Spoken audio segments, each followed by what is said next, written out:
সালামু আলাইকুম, শুভ সন্ধ্যা। দীপশিখার নিয়মিত আয়োজন আলোকিত মানুষের সাথে দীপশিখা সংলাপের সপ্তম পর্বে আপনারা যে যে স্থান থেকে দেখতেছেন আপনাদেরকে শুভেচ্ছা ও স্বাগত জানাচ্ছি। আমি ফুরকান কুতুবী, শিক্ষার্থী, আহসানুল্লাহ বিজ্ঞান ও প্রযুক্তি বিশ্ববিদ্যালয়। অনুষ্ঠান সম্পর্কে আপনার কোনো মতামত থাকলে কমেন্ট করবেন। অতিথির কাছে আপনার কোনো প্রশ্ন থাকলে কমেন্ট বক্সে জানাবেন। আজকের অনুষ্ঠানে আমাদের সাথে যুক্ত হয়েছেন ঢাকা প্রকৌশল ও প্রযুক্তি বিশ্ববিদ্যালয় ডুয়েটের যন্ত্র কৌশল বিভাগের বিভাগীয় প্রধান জনাব অধ্যাপক ডক্টর জয়নুল আবেদিন স্যার। আপনাকে আমাদের অনুষ্ঠানে স্বাগত। কেমন আছেন স্যার? আলহামদুলিল্লাহ, ভালো আছি আল্লাহর রহমতে। স্যার, আমাদের সাথে অলরেডি অনেকেই যুক্ত হয়ে গেছেন, অনেকেই দেখতেছেন, অনেকেই কুতুবদিয়ার বিভিন্ন এলাকা থেকে দেখতেছেন, আপনার এলাকা থেকে দেখতেছেন, বরগুপ, দুরুম, আলেক বডিল, অনেকেই কক্সবাজার থেকে দেখতেছেন, অনেকেই চট্টগ্রাম থেকে দেখতেছেন, অনেকেই ঢাকা থেকে দেখতেছেন, অনেকেই দেশের বাইরে থেকে দেখতেছেন। সকলকে আমাদের অনুষ্ঠানে আবারও স্বাগত। স্যার, দর্শকদের উদ্দেশ্যে আপনার কিছু বলার থাকে। আউযু বিল্লাহি মিনাশ শাইতানির রাজীম, বিসমিল্লাহির রহমানির রহিম। দীপশিখা কর্তৃক আয়োজিত আজকের এই সংলাপ অনুষ্ঠানে, সপ্তম পর্বের সংলাপ অনুষ্ঠানে আমি প্রফেসর ডক্টর মোহাম্মদ জয়নুল আবেদিন, বিভাগীয় প্রধান, ঢাকা প্রকৌশল ও প্রযুক্তি বিশ্ববিদ্যালয় এন্ড কুতুবদিয়ার একজন সন্তান হিসেবে আপনাদের সকলকে ধন্যবাদ জানাচ্ছি আমার অন্তরের অন্তঃস্থল থেকে, এবং আগামীকালকে ঈদ মুবারক জানাচ্ছি, এবং আমার পক্ষ থেকে আপনাদের সকলকে জানাচ্ছি সালাম, আসসালামু আলাইকুম ওয়া রাহমাতুল্লাহি ওয়া বারাকাতুহু। আশা করি আপনারা সকলে ভালো আছেন, নিরাপদে আছেন, সুস্থ আছেন। এই প্যান্ডেমিক, গ্লোবাল প্যান্ডেমিক কন্ডিশনে আল্লাহর রহমতে সকলের এই সচেতনতার মাধ্যমে আমরা আল্লাহর রহমতে সকলে ভালো আছি, নিজ নিজ কাজকর্মগুলো করছি। আশা করি কথা হবে, সকলে আমাদের সাথে থাকবেন, দীপশিখাকে সহযোগিতা করবেন। আশা করি আপনারা সকলে আমাদের এই অনুষ্ঠান সফল করবেন। ধন্যবাদ সকলকে। ধন্যবাদ স্যার আমাদের সাথে যুক্ত হওয়ার জন্য। আপনাকে অলরেডি অনেকে দেখতেছেন, একজন সাউথ দুরুম থেকে দেখতেছেন, আপনাকে কুতুবদিয়া থেকে দেখতেছেন। দীপশিখার সভাপতি আব্দুল মজিদ আপনাকে ঈদ মোবারক জানিয়েছেন। এরকম অনেকেই আপনাকে দেখতেছেন। সকলকে আবারও স্বাগত, সকলকে ধন্যবাদ আমাদের সঙ্গে থাকার জন্য। স্যার, আমরা প্রথমেই শুনবো কুতুবদিয়ার ধুলোমাখা পরিবেশ থেকে, আপনার গ্রামের বাড়ি দুরুম থেকে উঠে এসে আজকে ডুয়েটের প্রাক্তন ডিন এবং বর্তমানে যন্ত্র প্রকৌশল বিভাগের বিভাগীয় প্রধান, আপনার এই সফলতার গল্পটা আমরা শুরু থেকেই শুনবো স্যার।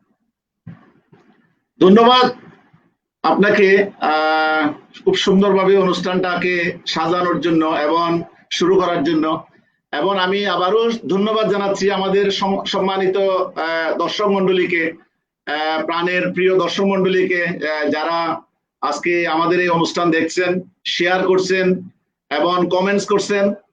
তাদের উদ্দেশ্যে আমি আবারও ধন্যবাদ জানাচ্ছি। শুরু করছি।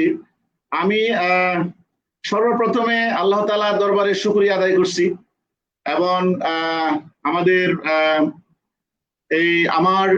আমি যে এলাকা থেকে এসেছি, কুতুবদিয়ার একদম প্রত্যন্ত অঞ্চল, যে অঞ্চলটা আপনার সবচেয়ে বেশি অবহেলিত অঞ্চল ছিল, সেই অঞ্চল থেকে আমি আপনাদের কুতুবদিয়ারই সন্তান, এবং এই কুতুবদিয়া থেকে আমার এই পড়াশোনার এই জার্নি শেষ করে আমার এই দেশের জন্য কাজ করার এই মানসিকতা নিয়ে আমি আমার জীবনের যত ধরনের পড়াশোনা, ডিগ্রি করা এবং কাজকর্ম করা, সবকিছু দেশের চিন্তা করে, দেশের জন্য চিন্তা এবং চেতনা, দেশকে কন্ট্রিবিউট করার জন্য, সর্বোপরি for the betterment of the Kutubdia as well as for the betterment of the country. এই জন্য আমি দেশে ব্যাক করে আবার আমার ঢাকা প্রকৌশল ও প্রযুক্তি বিশ্ববিদ্যালয়ে আবার জয়েন করেছি, এবং কুতুবদিয়াতে আমি সবসময় যোগাযোগ রাখছি, এবং সেক্ষেত্রে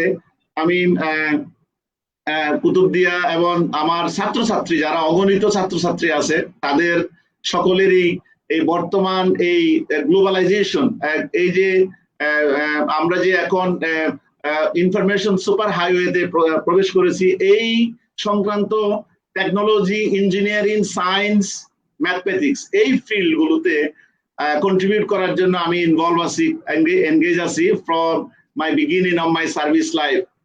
তো আমি সংক্ষিপ্ত করে আমি একটু বলবো যে আমার জন্মটা কুতুবদিয়া উপজেলায়, তখন থানায় ছিল, কুতুবদিয়া থানার উত্তর ধুরুং ইউনিয়নের ফিল্ডারপাড়া যেটা বলা হয়, ফিল্ডারপাড়া একদম উত্তর পাশেই ছিল কুতুবদিয়ার, একদম যেটা বলা হয় যে আমরা সমুদ্রের সাথে সবসময় আমরা বড় হয়েছি, সমুদ্রের পানিতে, নদী নালা খাল বিলে কর্দমাক্ত মাটিতে আমরা বেড়ে উঠেছি, জন্ম সেখানে বেড়ে উঠেছি।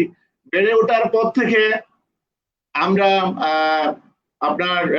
আমরা এইটা স্কুল, আমার স্কুলটা ছিল চৌদ্দুরুং সরকারি প্রাথমিক বিদ্যালয়। এই চৌদ্দুরুং সরকারি প্রাথমিক বিদ্যালয়টা আমাদের উত্তর দুরুং ইউনিয়নের একটা ভালো স্কুল ছিল। সেই স্কুলে আমার শিশু শ্রেণী থেকে 1, 2, 3, 4 এবং 5 পর্যন্ত এই স্কুলের এই স্কুল জীবনের শুরুতে আমি বাড়ি থেকে অনেক দূর থেকে স্কুলে যেতাম। স্কুলের যাওয়ার ক্ষেত্রে আমাদের তেমন কোনো রাস্তাঘাট ছিল না, আমাদের তেমন কোনো সুযোগ সুবিধা ছিল না তখন। সেটা আমি বলছি যে this was 1978 to 1983. At the time I was the student of primary school. Okay. Before that, I would like to congratulate, acknowledge my parents. আমার পিতামাতা অনেক কষ্ট করে আমাকে এই ওয়ে অফ থিঙ্কিং এ, এই ওয়ে অফ সিভিলাইজেশনে, এই way of super highway, technological super হাইওয়েতে পথ চলার জন্য হেল্প করেছেন, দোয়া করেছেন। হ্যাঁ, তাদেরকে আমি স্মরণ করছি। তারপরে আমি স্মরণ করছি আমার ফ্যামিলি মেম্বার্স, আমার ভাই বোন, আত্মীয় স্বজন, আমার পাড়াপড়শি, সবাই আমাকে দোয়া করেন, সবাই আমাকে আদর করেন, সবাই আমাকে গাইড করেন। তারপরে আমি স্মরণ করছি আমার all teachers, remembering all teachers who devotedly reshape my way of life. যেটা আমি প্রথমেই যেটা এখন বলবো সেটা হচ্ছে আমার স্কুল জীবনের সবচেয়ে স্মৃতির যে টিচার ছিলেন, ওনার নাম ছিল মাস্টার কবির স্যার। আমি স্যারকে রেসপেক্ট করলাম এখন এই লাইভের মাধ্যমে। তারপরে আমার স্কুলের আমি আবারও আপনাদের যারা দর্শক আছেন তাদেরকে ধন্যবাদ জানাচ্ছি আমার এই গল্প শোনার জন্য, এবং দীপশিকাকেও ধন্যবাদ জানাচ্ছি, দীপশিকা এই সুন্দর আয়োজন করার জন্য। তারপরে আমি it was 1978 to 1983 I was the student of চৌদ্দুরুং সরকারি প্রাথমিক বিদ্যালয়, and obviously I was the least of students, in the least of a student who always tried to do good things. At the time I got the inspiration from my parents and from my relatives also, and especially I would like to talk about my teacher, Master Kobir sir. I really স্যারকে আমি অন্তর থেকে দোয়া করি, sir এখনো আছেন, আমার কথা শুনলে স্যারকে সালাম জানাচ্ছি। আর হচ্ছে আমার then when I was leaped up in the class 4, I got a scholarship. I got a scholarship in non-government scholarship. You know, at that time there was no scholarship system in the world, in the country, especially in the remote area in Kutubdia. But I got this one from, but at that time I got some inspiration. Okay, and after then I was promoted to promoted to class 5. Then I got government scholarship from চৌদ্দুরুং সরকারি প্রাথমিক বিদ্যালয়. Again, I got some lot of inspiration. Okay, to go in my future life. Okay, in my higher study, in my study in intermediate study. Then I went into the Durung Adial High School. It was far distance away from my house. Then I took an opportunity to live in my uncle's house. Okay. This was very nice experience, and they helped a lot to reshape my life and to lead my life into a right way. Okay. এটাও আমি স্মরণ করি এখনো আমার মামাদেরকে, ওনাদের বাসায় আমি ছিলাম, অনেক কষ্ট করেছেন ওনারা আমাকে ইয়া করছেন। তো এখন আমি এরপরে then I in 6, 7, 8 then I went into Cox's Bazar for the scholarship again. Then I got the scholarship. Then 9 and 10 also. Okay, in 10 I participated in SSC examination in Borkup. This was the center of Kutubdia. Borkup আমরা জানি অনেক দূরে যেতে হয়, অনেক ভয়ের ভিতর দিয়ে যেতাম। তো সেখানে আমার বরকুপ থেকে আমি পরীক্ষা দিলাম, এখান থেকে মেট্রিক পাস করে then I went into Chittagong. This was my another life journey. এটাকে আমি একটু স্পেশালি বেশি স্মরণ করছি, কারণ এই জার্নিটাতে আমার জীবনের অনেক কিছু ঘটছে। হ্যাঁ, যে এই জিনিসগুলো help me a lot to overcome the obstacle. ওকে, এই লট অফ অবস্টাকেল আমি ফেস করেছি, সেগুলোই আমি ফেস করেছি, সেগুলো আমি এই লাইফে আমার বেশি ঘটছে। দেন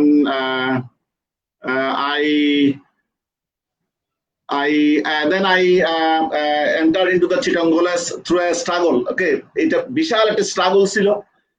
তখন তো পারিবারিক অবস্থা খুব খারাপ ছিল, গ্রামের সেরকম ভাবে তেমন socio-economical condition যেটা এবং surrounding condition would not help me to think further, but I did my struggle. Okay, and এইভাবে আমি এগিয়ে গিয়েছি এবং সেটা 1989, okay, and 1990 times. When 1991, it was the year of my what I say, the everything was devastating for me. 1991 আপনারা আমরা সকলেই জানি যে দক্ষিণ চট্টগ্রামে যে ইয়াটা হয়েছিল, ঘূর্ণিঝড়টা হয়েছিল, I was the victim of this ঘূর্ণিঝড়, and I was actively involved and actively struggled, did the struggle. এটা এর পরীক্ষার্থী ছিলাম আমি, পরীক্ষার আগে বাড়িতে গিয়েছিলাম, বাড়িতে আব্বা আম্মা ছিলেন, ভাই বোন ছিলেন, কিছু ভাই আমার ইয়াতে চিটাগংয়ে ছিলেন। আমার বড় ভাই আলহাজ মৌলভী মোহাম্মদ নিজামউদ্দিন, উনি চিটাগংয়ে ছিলেন। আমার মেজো ভাই আলহাজ মৌলভী আসহাবউদ্দিন, উনি চিটাগং ছিলেন। তারপরে আমি থার্ড, আর আমার ছোট ভাই আলহাজ এস এম হেফাজুর রহমান ইমাদ, ও অনেক ছোট ছিল। আমার বোনেরা বিবাহিত ছিলেন এবং ছোট দুইটা বোন আমাদের সাথে ছিলেন। তো এই যে 91-এ আমি বাড়িতে গেলাম, এই ঘূর্ণিঝড় আসলো। This was 1991 এবং এটা ছিল সোমবার। হ্যাঁ, এটা ছিল সোমবার। এটা বিশাল একটা ইফেক্ট আমার লাইফে ঘটে গেল। যে এটা কেন বললাম, এটা আমার লাইফটাকে পুরাটা একদম রিশেপ করে দিল। এই রিশেপটা কেন করলো, এইখান থেকে আমি স্ট্রাগল করাটা শিখলাম, কিভাবে স্ট্রাগল করে এটা ক্রস করে যেতে হয়। এটা এই বীজটা আমার ওখান থেকে মিলল, আগে থেকে হয়েছে, কিন্তু এখানে আমি প্র্যাকটিক্যালি জিনিসটা আসলে পেয়ে গেলাম। তো সেভাবে আমার 91-এর ঘূর্ণিঝড়ের মাধ্যমে আমি পাস করলাম চিটাগং কলেজ থেকে। সব দিকে রেজাল্ট ছিল, বাট অতিরিক্ত ভালো ছিল না বা খারাপও ছিল না, but it was increasing in the scale, রেজাল্টের স্কেল ভালো ছিল। পরবর্তীতে আমরা then I was wondering that where I would go, but I didn't get any direction because after the 1991 cyclone, এখানে আমার লাইফটা, আমাদের পরিবারের, আমাদের এলাকার সবার লাইফটা কিন্তু ডিসম্যান্টল করে দেওয়া হয়ে গেছিল। সেখান থেকে আল্লাহর হুকুমে, সবারই দোয়ায়, মনের একটা ইন্সপিরেশন, কিভাবে যুদ্ধ করেছি। সমুদ্রের পানিতে আমার আব্বা পড়ে গেছেন, আম্মা পড়ে গেছেন, আমি ছোট্ট ছিলাম 17, 18, 20 বছরের। সেখান থেকে ঝাঁপ দিয়ে নিয়ে ওনাদেরকে গাছে তুলে নিয়েছি। এই যে একটা স্ট্রাগল করার জিনিসটা আমি দেখলাম যে হ্যাঁ, প্রতিকূল পরিবেশ থেকেও মানুষকে উঠিয়ে হয়তো আল্লাহর রহমতে বুদ্ধিমত্তার মাধ্যমে এটাকে একটা সার্টেন লেভেলে in the way of success বা in the way of what the targeted এইখানে নেওয়া যায়। এটা আমি শিখলাম। সেখান থেকে আমার লাইফের যে টার্নিং, যেটা আমি বলবো যে চিরাং কলেজের পাশ করার পরে, চিরাং কলেজের মধ্যে আমার আরেকজন আঙ্কেল ছিলেন যে মাস্টার আবু মুসা, উনি মরহুম ছিলেন, উনি অনেক হেল্প করছেন, ওনার ওয়াইফ প্রফেসর চাঁদ সুলতানা, ওনার পুরা ফ্যামিলি, আরো অনেক অসংখ্য মানুষের দোয়া, অসংখ্য মানুষের motivation, contribution, dedication, help, cooperation, extensive cooperation, যেটা আমাকে হেল্প করেছে। এবং আশা করি মানুষের যে হেল্পটা খুবই ইম্পর্টেন্ট, এবং এই হেল্পটা নিয়ে মানুষকে রিশেপ করতে হয়, গোল ঠিক করতে হয়, সেভাবে এগিয়ে যেতে হয়। কারণ আমি শুধু টার্নিং পয়েন্টটা বলে আমার মনে হয়, অন্য কোনো কোয়েশ্চেন তাহলে আপনি বলবেন। এই টার্নিংটা যেটা মানুষের টার্নিং যে কারো হতে পারে, আমি স্পেশালি কুতুবদিয়া থেকে যারা দেখছেন, those who are seen from Kutubdiya and Kutubdiya related, please take my points little attentively. এই যে সবসময় চেয়েছিলাম যে আমার কাজটাকে একটু বেস্ট ওয়েতে নিয়ে যাওয়া, আমি আবার বেস্ট বলতে অন্য যে যারা বেস্ট আছে তার সাথে কম্পিটিশন না, আমার কাজের তাকে আমি আমার বেস্ট নিয়ে যাবো। যেমন আমি একটু কাজ করি, হয়তো চিন্তা করলাম যে আর একটু কাজ করি, এই যে এইভাবে আমার শেপটা কি হলো, আমি যখন চিরাং কলেজ থেকে পাশ করলাম তখন আমার সবকিছু, আমার খাওয়ার টাকা ছিল না, কাপড় তেমন ছিল না, এইভাবে ফ্রেন্ডদের হেল্প ছিল, অনেকের এই যে বিভিন্ন জনে আমাকে হেল্প করেছে। তখন আমি চিন্তা করলাম যে তো আমি ফাইট করা তো শিখছি, নিশ্চয়ই আল্লাহর একটা বড় একটা ইয়ে আছে যে আমি এভাবে হয়তো কোনো কিছু করতে পারবো। তখন আমার যে পরীক্ষা আসলো, তখন আমি চিরাং ইউনিভার্সিটিতে পরীক্ষা দিলাম 65, I was among the least according to merit. Then I got admitted into the Department of Mathematics 1992, and then I got a chance to take a part in the admission test in BIT Chittagong. Then I also got the admission in that BIT Chittagong in the Department of Mechanical Engineering, and I canceled the admission in Chittagong University. Then I went into the Chittagong Institute of Technology, then to become the engineer. Okay. Then after that, in the meantime, I got circular for admission, okay, from the BUET. Then BUET attracted me to go there, and I got some very expanded world, the universe of education. Then I thought and I reshaped my thinking that how I will equip with my life with the higher study.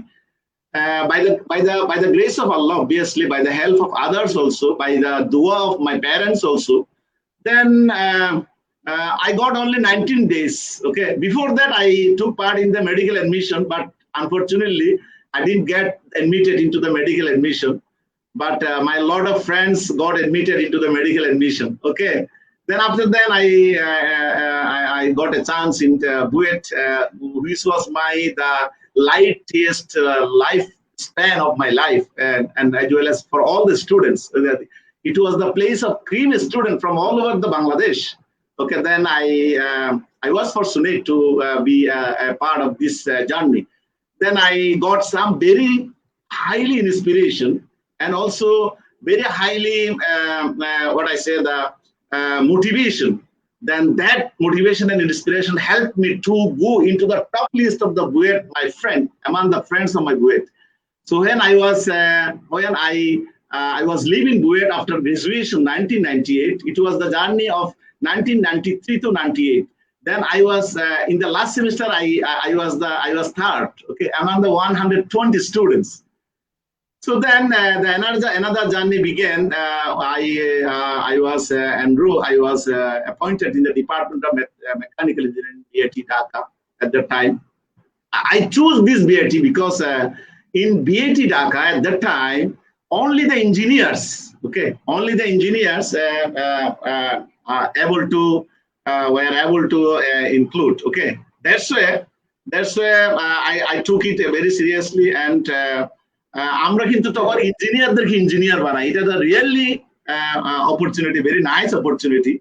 তো এই কারণে এটা খুব nice journey যে আমি ওখানে 1999-এ আমি join করলাম লেকচারার হিসেবে। 2003-তে I was promoted to assistant professor in the same department. Then 2004 I got masters. I got masters from BUET also again. Then I was promoted to, then I went into Japan for my PhD in 2006. Then in 2010, I returned back to Duet, and I was promoted again as associate professor. 2013, I was promoted to professor. Then 2015 to 17, I went again South Korea for my postdoctoral research in the Department of Mechanical Engineering. Then I went back in 2017. Then I became the Dean of Faculty of Mechanical Engineering. I was fortunate, and that's why I would like to thank my Duet Authority, who actually did a lot for me, for my life, also helped a lot, everybody, my colleagues, my students. Then in 2017 to 2019, I was the Dean of the Faculty. Then 2019 to still now, I am working as a head of the department. Okay, this was my journey that I crossed in my life. Okay, thank you so much. Thank you sir, আপনাকে অশেষ ধন্যবাদ আমাদেরকে briefly জিনিসটা, আপনার জীবনের গল্পটা শোনানোর জন্য। আশা করি আমার মতোই অনেকেই আপনার থেকে অনুপ্রাণিত হয়েছে আপনার গল্প থেকে। আপনাকে স্যার অনেকেই দুরুম থেকে দেখতেছেন, কয়েকজন দুবাই থেকে দেখতেছেন, বেশিরভাগ অঞ্চল কুতুবদিয়া থেকে দেখতেছেন। কাজে আমার একটু অনুরোধ থাকবে, আপনি যদি বাংলায় বেশিরভাগ কথা বলেন, হয়তো আমার দর্শকের জন্য বলতে সুবিধা হয়। হ্যাঁ স্যার, আমরা আপনার কাছে কিছু কমেন্ট বক্স থেকে প্রশ্ন নিব। জি জি, প্লিজ। জি স্যার, আপনাকে একজন চাউদুম থেকে দেখতেছেন, ঈদ মোবারক জানিয়েছেন। আপনাকে ঈদ মোবারক জানিয়েছেন। এজাম ভাই আপনাকে সেম টু ইউ, ইনশাআল্লাহ, সেম টু ইউ। ঈদ মোবারক, তাকাব্বালাহু মিন্না ওয়া মিনকুম। হ্যাঁ, আপনাকে ঈদ মোবারক। অনেকেই কুতুবদিয়া থেকে, তারপর হচ্ছে আরেকজন দুরুম থেকে দেখছেন।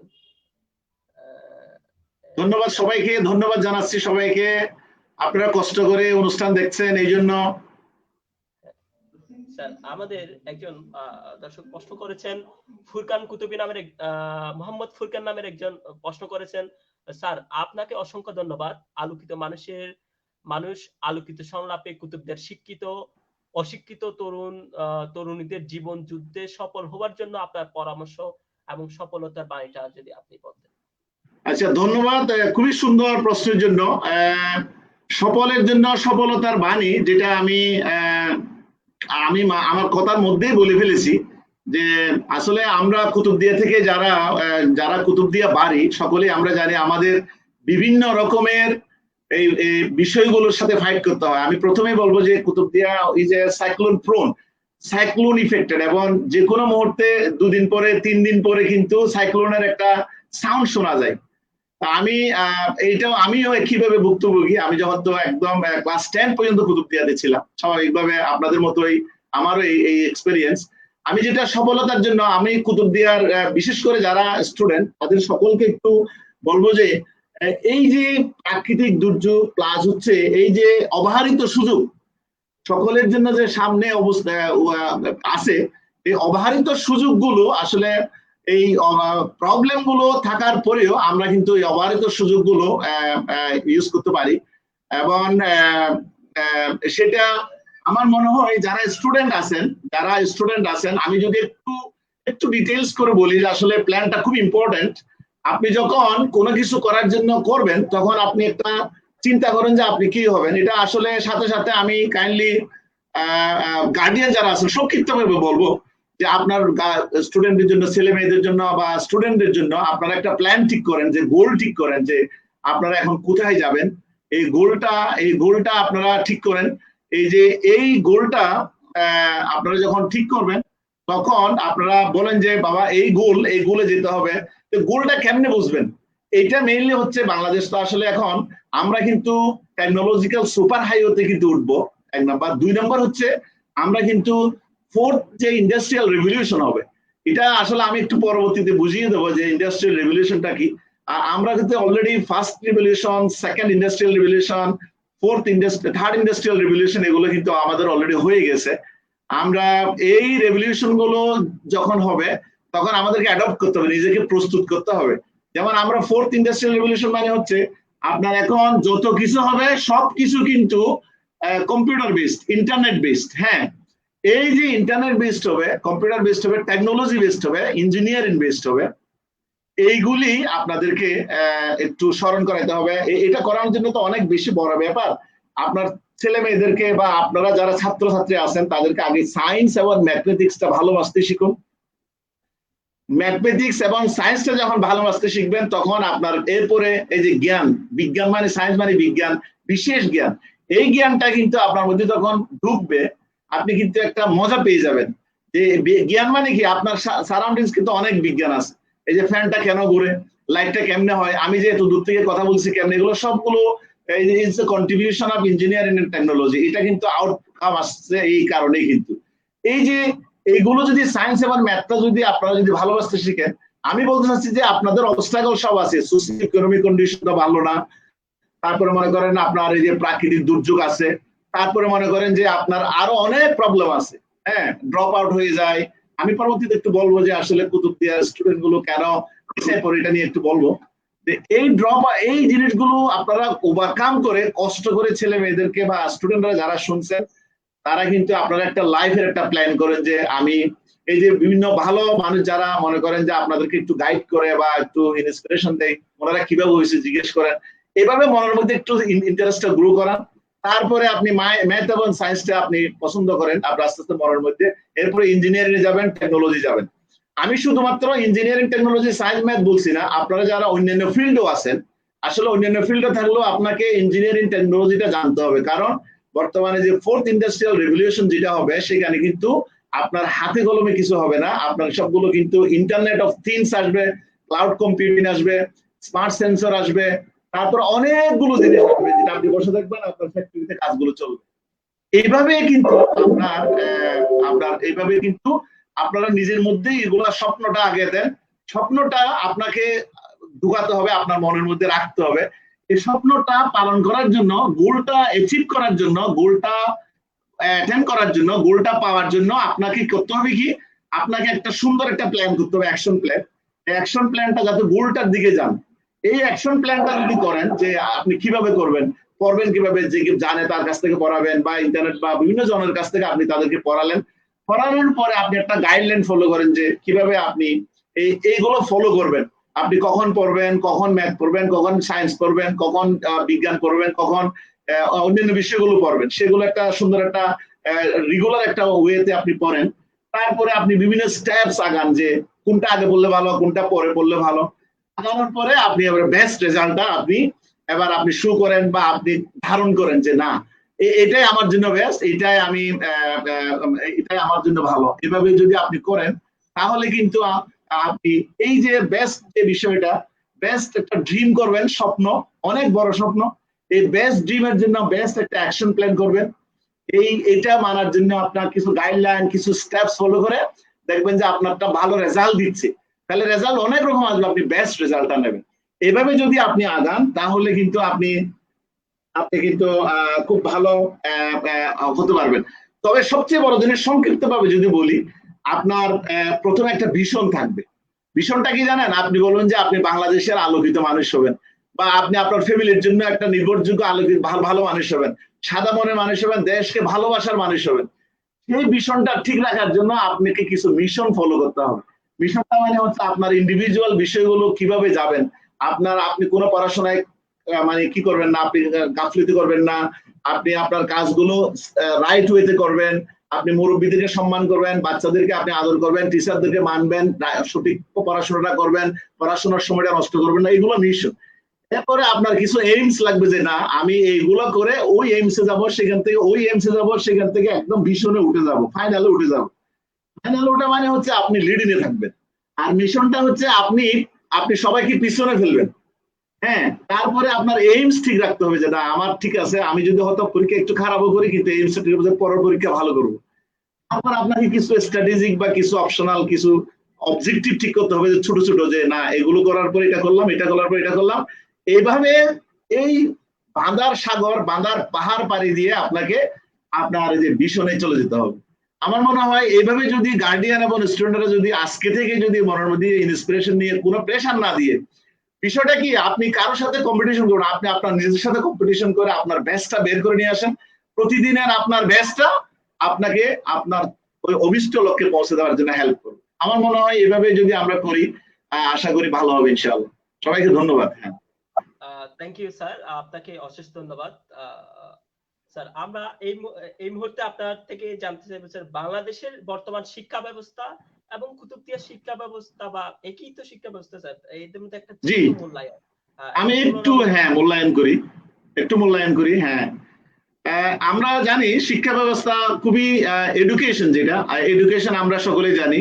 এডুকেশনটাকে আমরা যদি বলি যে এডুকেশনটা আমি একটু বলবো যে এটা আসলে বেসিক হিউম্যান নিডস আমাদের, এবং এটা একটা সোশ্যাল ক্যাপিটাল, তাই না? এটা একটা সোশ্যাল ক্যাপিটাল সবার জন্য।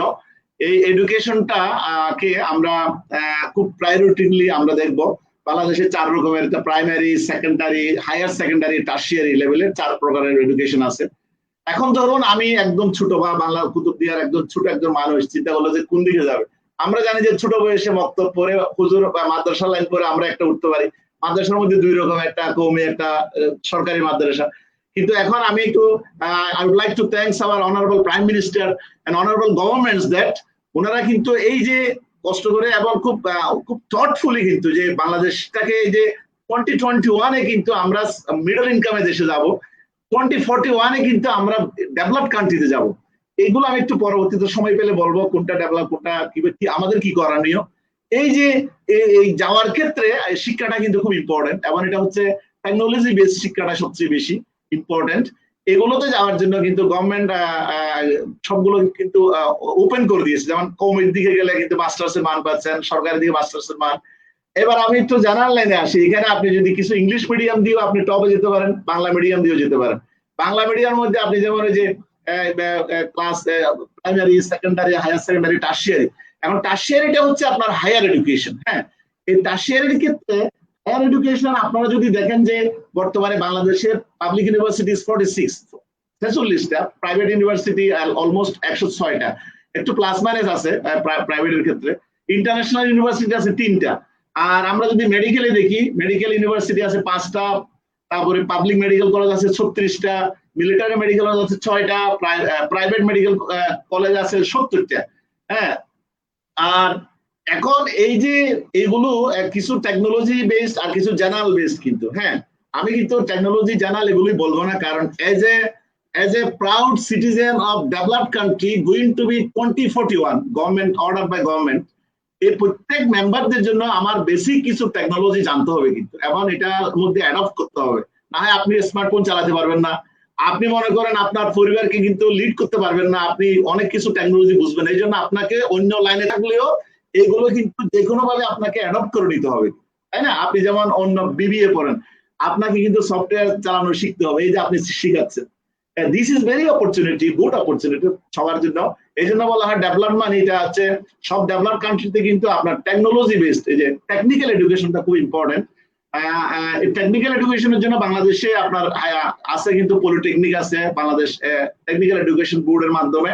এখানে পলিটেকনিক আছে, গভর্নমেন্ট আছে 49, আর প্রাইভেট পলিটেকনিক 217টা। এই যে পলিটেকনিক থেকে যারা পাস করে ইকুইভ্যালেন্ট টু ইন্টারমিডিয়েট, এরা কিন্তু আমাদের ডুয়েটে বাংলাদেশে একমাত্র সরকারি এখানে কিন্তু বিএসসি করার জন্য আসে। সেদিক থেকে I am very fortunate that I am involved. I have been involved in a process of making engineer from engineer, এটা আর কি। যাই হোক, এই যে বাংলাদেশের যে এডুকেশন সিস্টেম, এই সিস্টেমটা কিন্তু অনেকটা ফ্লাউরিস্ট এখন আমরা বলতে পারি স্বাভাবিকভাবে। আপনি দেখেন যে সব জায়গায় এখন অনেকগুলো প্রাইভেট ইউনিভার্সিটি, যে কেউ পড়তে পারে গভর্নমেন্টের চান্স না পেলে। তো এখন চান্স পাবো না কেন? ওই যে ফর্মুলাটা বললাম, আপনি আপনার সাথে, আমি স্টুডেন্ট যারা শুনতেছেন তাদেরকে বলছি, গার্ডিয়ান যারা শুনতেছেন তাদেরকে বলছি, আপনার স্টুডেন্ট, আপনার ছেলে মেয়েকে বা স্টুডেন্ট যারা শুনছেন, আপনারা আপনাদের জন্য বেস্টটাই আগে নিয়ে আসেন, আপনার কাজের বেস্টটা। ওই যে বেস্ট ফর্মুলা বললাম, এই বেস্টটা নিয়ে আসেন। নিয়ে আসার পরে দেখবেন যে আপনি আরেকটা বেস্টের সাথে কম্পিট করবেন। আপনি এরপরে ওই আরেকজন বেস্টকে, আরো 2-4 জন বেস্টকে ক্লাসের ওদেরকে যখন আপনি কম্পিট করে টপে চলে গেলেন, আপনি আপনার ভিশনে চলে গেলেন। সেভাবে আপনার স্টুডেন্ট লাইফও করবেন, আপনার ফ্যামিলি লাইফও করবেন। এটা করা যায়, এটা ইজিলি অ্যাচিভেবল। এনিওয়ে, যেটা বলছিলাম যে এই যে প্রাইভেট পাবলিক গুলোতে যাওয়ার একটা সুবিধা হচ্ছে আপনার ইনফ্রাস্ট্রাকচারটা ভালো, আর হচ্ছে আপনার ফ্যাকাল্টি মেম্বাররা খুবই রিচ। বাংলাদেশের যে যারা একটু প্রফেশনাল আছে, খুবই রিচ প্রফেশন কিন্তু, আপনি যে কোনো আমাদের কুতুবদিয়া ভেরি ফরচুনেট দ্যাট আমি would like to acknowledge our কুতুবদিয়াবাসী যারা সব জায়গায় ওয়ার্ল্ডে আপনাদের 6টা যে আপনারা সেশন করেছেন, খুবই পাওয়ারফুল এবং খুবই ভালো মানুষ যারা I would like to congratulate them and also acknowledge them. হ্যাঁ, এই যে বিষয়গুলো যে আপনার ইয়া করছেন, এই জন্য I also like to thank Dipshikha also including you. দেন এই যে আপনার হলো যে পড়াশোনাটা কিন্তু এটা অনেক দূর এগিয়ে গেছে। আমাদের সময় যখন কুতুবদিয়া আমরা ছিলাম, আমরা জানতাম না বুয়েট আছে, রিয়েলি আই এম রিয়েলি বলছি আপনাদেরকে, আমি কিন্তু জানতামই না, চিরাং কলেজে যাওয়ার পরে জানছি। তো তাও হচ্ছে আমার আরেকজন অবদান আছে, আমি রুহুল আমিন ভাই, উনি আমার সিনিয়র, উনি ঢাকা ইউনিভার্সিটিতে পড়তেন। আমি পরীক্ষা দিয়ে গ্রামে চলে গেছি বাড়িতে, আমার রেজাল্ট যে দিছে আমিও জানতাম না। পরে উনি ঈদের বন্ধে বুয়েটে গেছেন, তখন আমারে ওই অনেকদিন পরে বলছে যে তোমার নাম তো এখানে লিস্টে আছে। তখন তো আর ইন্টারনেট ছিল না, এই বিষয়টা ভুলে গেছিলাম। এই জন্য I would like to congratulate and also acknowledge him. Thank you for his contribution to my life. And এই যে বললাম, এই বিষয়টা কিন্তু ওয়ার্ল্ড কিন্তু অনেক আগে গেছে। আপনারা জানেন যে ম্যাক্সিমাম ওয়ার্ল্ড গুলো কিন্তু ভালো করার জন্য চাচ্ছে, কিন্তু আমরা বাংলাদেশও কিন্তু আগাচ্ছে। কিন্তু বাংলাদেশ এখন আপনি যদি বলেন মিডল ইনকাম কান্ট্রি, তাহলে মিডল ইনকাম কোনটা? লো ইনকাম মানে হচ্ছে যাদের প্রতিজনের মাসিক বেতন, মাসিক ইনকাম $1000, 80,000 টাকা বাংলাদেশি। হ্যাঁ, পার ক্যাপিটা ইনকাম মানে বছরে, হ্যাঁ বছরে ইনকাম। কিন্তু যাদের 1000 থেকে 4000 এরা হচ্ছে কি বলা হয় এটাকে, মিডল ইনকাম কান্ট্রি। আর ডেভেলপড হলো আপনার 4000 থেকে অনেক উপরে, এটা আপনি জানেন। এই যে এগিয়ে যাচ্ছে দেশ, I also thank honourable prime minister যে ওনারা অনেক প্ল্যান গুলো, অনেকগুলো ডেল্টা প্ল্যান, 2100 সাল পর্যন্ত বাংলাদেশ কি হবে, আমরা স্যাটেলাইট পাঠিয়ে দিয়েছি। আমার কোরিয়ান রিসার্চের একটা পার্ট ছিল স্যাটেলাইট, ওখানে সেকেন্ডারি ইনজেকশন, আপনারা হয়তো ভিতরের গভীরের কথা বলছি যে ওনারা স্যাটেলাইটে পাঠিয়েছে, আমার একটা পার্ট ছিল ওখানে যে রিসার্চ করা কম্বাসনটা কেমনে আরো বেশি হয়ে আপনার ইফিসিয়েন্সিটা বাড়বে। তো হয়তো ইনশাল্লাহ সামনের স্যাটেলাইট গুলোতে হয়তো আমি চেষ্টা করবো ইনশাল্লাহ ইনভলভ হওয়ার জন্য, যেগুলো বাংলাদেশ থেকে আমরা চাচ্ছি বাংলাদেশ থেকে বাংলাদেশের স্যাটেলাইট বাংলাদেশে আকাশে পাঠানো হবে, এটা আমাদের একটা ড্রিম হওয়া উচিত। আমি দাবি জানাচ্ছি আজকের সংলাপ থেকে সরকারকে যে own satellite will be thrown from own my country, from own our orbit, এটা আমি আপনাদের মাধ্যমে আমি দাবি জানালাম। হ্যাঁ, এনিওয়ে এটা আমরা অলরেডি ইনশাল্লাহ সামনে স্যাটেলাইট 2, বঙ্গবন্ধু স্যাটেলাইট 2 আমরা দেব। সর্বকালের সারা বাঙালি জাতির জনক বঙ্গবন্ধু শেখ মুজিবুর রহমান, ওনার অনেক অবদান, আরো অনেক দেশ স্বাধীনের ক্ষেত্রে অনেকের অবদান আছে। হ্যাঁ, ওই সবাইকে কিন্তু রেসপেক্ট উইথ হাম্বল রেসপেক্ট করে জানাচ্ছি যে এই বিষয়টা কিন্তু খুব অনেক চেঞ্জ হয়েছে বাংলাদেশ। আপনি দেখেন আগে ছিল আমাদের 1G ছিল, তাই না? মোবাইল 1G মানে কি ছিল জানেন? আমরা শুধু টেলিফোনে কথা বলতাম। হ্যাঁ, আপনি দেখেন এরপরে আসলো আপনার 2G, শুধু মোবাইলে কথা বলতাম আর মেসেজ দিতাম।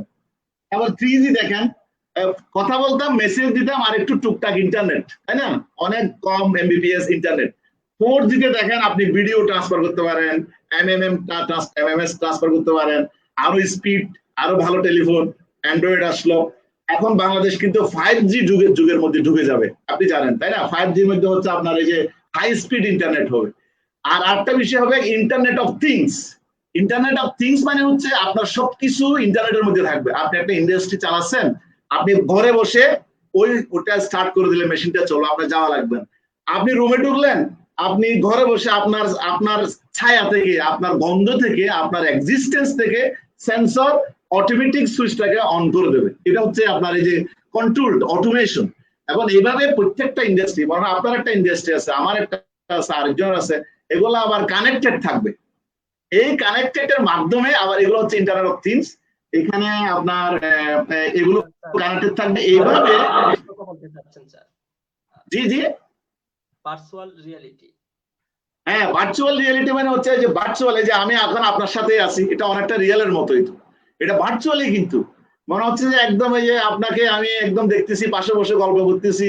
এখন তো আপনার এই যে প্যান্ডামিকটা gave us an opportunity, আমি বলবো যে এই প্যান্ডামিকটা সকালের জন্য। কিন্তু আপনি দেখেন গ্রামে গঞ্জে পর্যন্ত এখন মানুষকে জুমে কথা বলতে হয়, এই যে আপনি যে স্ট্রিমিয়ার্ড দিলেন, স্ট্রিমিয়ার্ডে কথা বলতে হয়। এই বিষয়গুলো কিন্তু আপনার এই যে আপনার কিন্তু হেল্প হলো যে আপনি ঘরে বসে সব কাজ করে ফেলতে পারছেন। হ্যাঁ, হয়তো একটু কেয়ারফুলি করতে হচ্ছে। তো এনিওয়ে এই জিনিসগুলো আপনি করবেন। তো এখন কুতুবদিয়ার চিত্রটা বলি যে এটা হচ্ছে বাংলাদেশ এবং ওয়ার্ল্ডের পার্সপেক্টিভে এডুকেশন কন্ডিশন। এখন কুতুবদিয়া যদি বলি, কুতুবদিয়াতে দেখেন যে সবচেয়ে বড়, আগে আমি দু একটা প্রবলেম বলি, তারপরে এটা কোন অবস্থায় আছে কি করতে হবে এটা একটু বলি। প্রবলেমটা হচ্ছে আমাদের কুতুবদিয়ার জন্য I would like to raise my voice, honourable prime minister and also the authority that please arrange some fund and also arrange some do some arrangement for the permanent amendment. এটা আজকের সংলাপ থেকে আমি একটু দাবি জানাচ্ছি কাইন্ডলি, কারণ আমি এটা অনেক লেখালেখি করি কুতুবদিয়া নিয়ে, আমার অনেক লেখালেখি আছে, আপনারা নিশ্চয়ই জানেন, আপনারা নিশ্চয়ই পড়েছেন। তো এই যে কুতুবদিয়ার একটা এমব্যাঙ্কমেন্ট হয়ে গেলে কুতুবদিয়ার মানুষের যে তাদের যে একটা মনের যে একটা শক্ত একটা যে ফাইট করার ইয়ে আছে, এটা বাংলাদেশ কিন্তু অনেক বেশি কন্ট্রিবিউট করবে। এই জিনিসটা যদি কুতুবদিয়াতে যদি হয়ে যায়, ইলেকট্রিসিটি আশা করে চলে আসবে। আমার এক স্টুডেন্ট আছে, আমি লিখছিও, অলরেডি প্রসেস শুরু হয়ে গেছে। এই জিনিসগুলো আসলে কুতুবদিয়ার এডুকেশন এখন যে লেভেলে আছে, আপনি জানেন যে কুতুবদিয়ার এডুকেশন গুলো আপনার কলেজ আছে, তারপরে হাই স্কুল আছে, টেকনিক্যাল একটা হয়েছে, কিন্তু এটা সাফিসিয়েন্ট না, বুঝছেন। আমি যেটা রিকোয়েস্ট করব অডিয়েন্সকে, আপনার গার্ডিয়ানকে, প্লিজ আপনারা আর একটু অ্যাওয়্যার হন, আপনাদের স্টুডেন্টদেরকে আরো বেশি একটু টপ লেভেলে বা বিভিন্ন গ্লোবাল ইনফরমেশন গুলো দেন, স্বপ্ন দেখাতে শুরু করেন, বাস্তবায়নের জন্য হেল্প করেন, এবং কুতুবদিয়ার পড়াশোনাটা কুতুবদিয়ার মধ্যে আর একটু হোক, এবং একটা হেলথ সিস্টেমটা ভালো হোক, যাতায়াতটা ভালো হোক। তারপরে আপনার এই যে এগুলো যদি হয় কুতুবদিয়ার আপনার যদি এগুলো যদি হয়, তাহলে কুতুবদিয়াতে যারা আছে কষ্ট করে উপরে আসছে, এরা কিন্তু কমায় রাখা যায় না তাদেরকে, তারা উপরের দিকে খুব ভালো করে। আর এখন অনেক ভালো মানুষ আসতেছে, অনেক ভালো স্টুডেন্ট উপরে আসতেছে কুতুবদিয়া থেকে, আশা করি আরো বেশি আসবে। আমরা আশা করি আপনাদের মাধ্যমে, মোটিভেশনাল কাজের মাধ্যমে, আপনাদের সকলের মাধ্যমে আরো বেশি আসবে। তো এইটাই হচ্ছে কুতুবদিয়ার অবস্থা, এবং এটা যদি ইনফ্রাস্ট্রাকচার ফ্যাসিলিটি যদি আরো বেশি থাকে, সেক্ষেত্রে কুতুবদিয়া ইনশাল্লাহ আরো অদূর ভবিষ্যতে will be the leader in the education sectors, I think. Thank you. Thank you sir, আপনাকে অশেষ ধন্যবাদ। আমাদের একজন দর্শক প্রশ্ন করেছেন, মাসুক ইলাহি নামে একজন প্রশ্ন করেছেন। স্যার আপনি প্রশ্নটা হয়তো দেখতে পাচ্ছেন। সুন্দর আলোচনার জন্য আলোচককে অসংখ্য ধন্যবাদ। প্রশ্ন, উচ্চশিক্ষার সফলতা ও মানুষ হিসেবে সফলতা অর্জনের জন্য বাধাসমূহ কি কি এবং উত্তরণের উপায় কি? অগ্রিম ধন্যবাদ। ধন্যবাদ, খুব সুন্দর প্রশ্ন করার জন্য আমি খুবই ধন্যবাদ জানাচ্ছি। এটা উচ্চশিক্ষার জন্য যেটা বললাম যে আপনার মনের মধ্যে একটা স্বপ্ন, একটা ড্রিম, একটা ভিশন, একটা গোল রাখতে হবে। আমি বারবার বলি যে আপনি গ্রামের মধ্যে পড়েন, কিন্তু যে বইটা আপনি পড়তেছেন সে বই, একই বইটা কিন্তু ঢাকা শহরের ভালো স্কুলে পড়ছে। আমি রিকোয়েস্ট করবো গার্ডিয়ানদেরকে সাফিসিয়েন্ট ফ্যাসিলিটিস, অ্যাওয়ারনেস, কেয়ারফুলনেস এগুলো দেওয়ার জন্য গার্ডিয়ানদেরকে। সেটা যদি দেওয়া হয়, সেক্ষেত্রে আপনার স্টুডেন্ট যে বইটা পড়তেছে ঢাকা শহরের, চিটাং শহরের, এরা কিন্তু সেটাই পড়তেছে। ম্যাথ যেটা A+B আমরা পড়তেছি, সেটা ওয়ার্ল্ডের সবাই পড়তেছে কিন্তু। হ্যাঁ, আমি তো অনেকগুলো দিই আমার স্টুডেন্টদেরকে, আমরা এই যে 20-21 বছর পর্যন্ত ডুয়েটের যত স্টুডেন্ট আমি পড়িয়েছি, এইগুলো আমেরিকাতে গিয়ে বিভিন্ন জায়গায় কিন্তু খুবই ভালো করে। এটা খুবই প্রাউড একটা বিষয় যে আসলে এই কারণেই কিন্তু করে। তো একই আমি এই ক্লাসেও বলি, কিন্তু আমি ক্লাসেও কিন্তু এই বিষয়গুলো বলি, একই জিনিসটা আমি আবার আজকে সংলাপে বলছি যে উচ্চশিক্ষার ক্ষেত্রে বাঁধা এবং উত্তরণের জন্য হচ্ছে আপনার বাঁধা কিন্তু পদবধি থাকবে। বিশেষ করে কুতুবদিয়া যদি হন আপনি, আপনার আরো বেশি বাঁধা। যেমন আপনার সোসিও ইকোনমিক অবস্থা ভালো না, আপনার জোয়ারের পানি ঢুকতেছে, রাস্তাঘাট খারাপ, খাবারের সমস্যা, তারপরে মনে করেন আপনার পরিবারের পরিবেশ নাই, আপনি পড়তেছেন, হতে দেখা যাচ্ছে আপনার একটা কাজ করছে, আপনার কাজে যেতে হচ্ছে। এই বাধাগুলো হচ্ছে সোসিও ইকোনমিক্যাল বাধা। আর মনের মধ্যে যদি উইল শক্তি থাকে বা পাওয়ার থাকে, আপনি যদি ড্রিম রাখেন, গোল রাখেন, সেক্ষেত্রে আপনার ভীষণ যদি থাকে, আপনি যাবেন ওখানে, সেখানে যদি থাকে, আপনি অবশ্যই এই জিনিসগুলো এগিয়ে যেতে পারবেন। এগুলোর জন্য আপনার বিভিন্ন কানেকশন করতে হবে, আপনার ফ্রেন্ডদেরকে, সিনিয়র ভাইদেরকে, বা আপনার আত্মীয় স্বজন কোথায় উপরে গেছে, বা আপনার অন্যান্য আর কারা কারা আছে, বা এই কোথায় কিভাবে হচ্ছে, এখন তো ইনফরমেশন ওপেন। এইগুলো যদি আপনি অ্যাবল করতে পারেন, ফলো করতে পারেন, জানতে পারেন, আপনি মানতে পারেন, এগুলো যদি আপনি ক্যারি আউট করতে পারেন, সেক্ষেত্রে এই বাঁধা গুলো আপনি ক্রস করতে পারবেন। তবে আমার জীবনের বাঁধা দিয়ে আমি একটু বলি, যেহেতু আমরা ঘূর্ণিঝড়ের এটা সবসময় একটু আকাশ কালো হলে ভয় পেতাম, আল্লাহ এখন তো মনে পানি চলে আসবে, বই তো নষ্ট হয়ে যাবে, যেরকম 91 সালে বই তো নষ্ট হয়ে গেছিল। পরে এটা আস্তে আস্তে বই নষ্ট হয়ে আমার ফ্রেন্ডরা বই দিয়েছে, আমি বই আবার পরে কিন্তু আবার ভালো রেজাল্ট করেছি। এই যে মনের মধ্যে ইচ্ছা শক্তি ছিল যে যুদ্ধ, সমুদ্রের পানির সাথে যুদ্ধ করলাম, সাঁতার শিখলাম, ঢেউ আসলে আমি ঢেউকে ক্রস করে সামনে গেলাম, এইগুলো এগুলো ক্রস করে যাওয়াতে আমি শিখলাম যে হ্যাঁ, যত ধরনের প্রবলেম আসুক, টাকা পয়সার প্রবলেম থাকবে, আপনার অবস্থার প্রবলেম থাকবে, থাকার জায়গা থাকবে না, বা কোথাও আপনি হয়তো ইনফরমেশন পাবেন না, এরপরও মনের শক্তি থাকলে, ইচ্ছা থাকলে, বা আপনি যাবে ফিক্স থাকে, ঠিক থাকে, আপনার বাউন্ডারির ভিতরে, আপনার রিজিয়নের ভিতরে, আপনার লিমিটের ভিতরে আপনি আগে ড্রিম ঠিক করেন। এটা ঠিক হওয়ার পরে আপনার আপনার পজিশন আপনাকে আরো বড় ড্রিমের ক্ষেত্রে নিয়ে যাবে। এটাই ইন্সপিরেশন, এটাই হচ্ছে আমার জন্য আপনাদের সকলেরই বলা।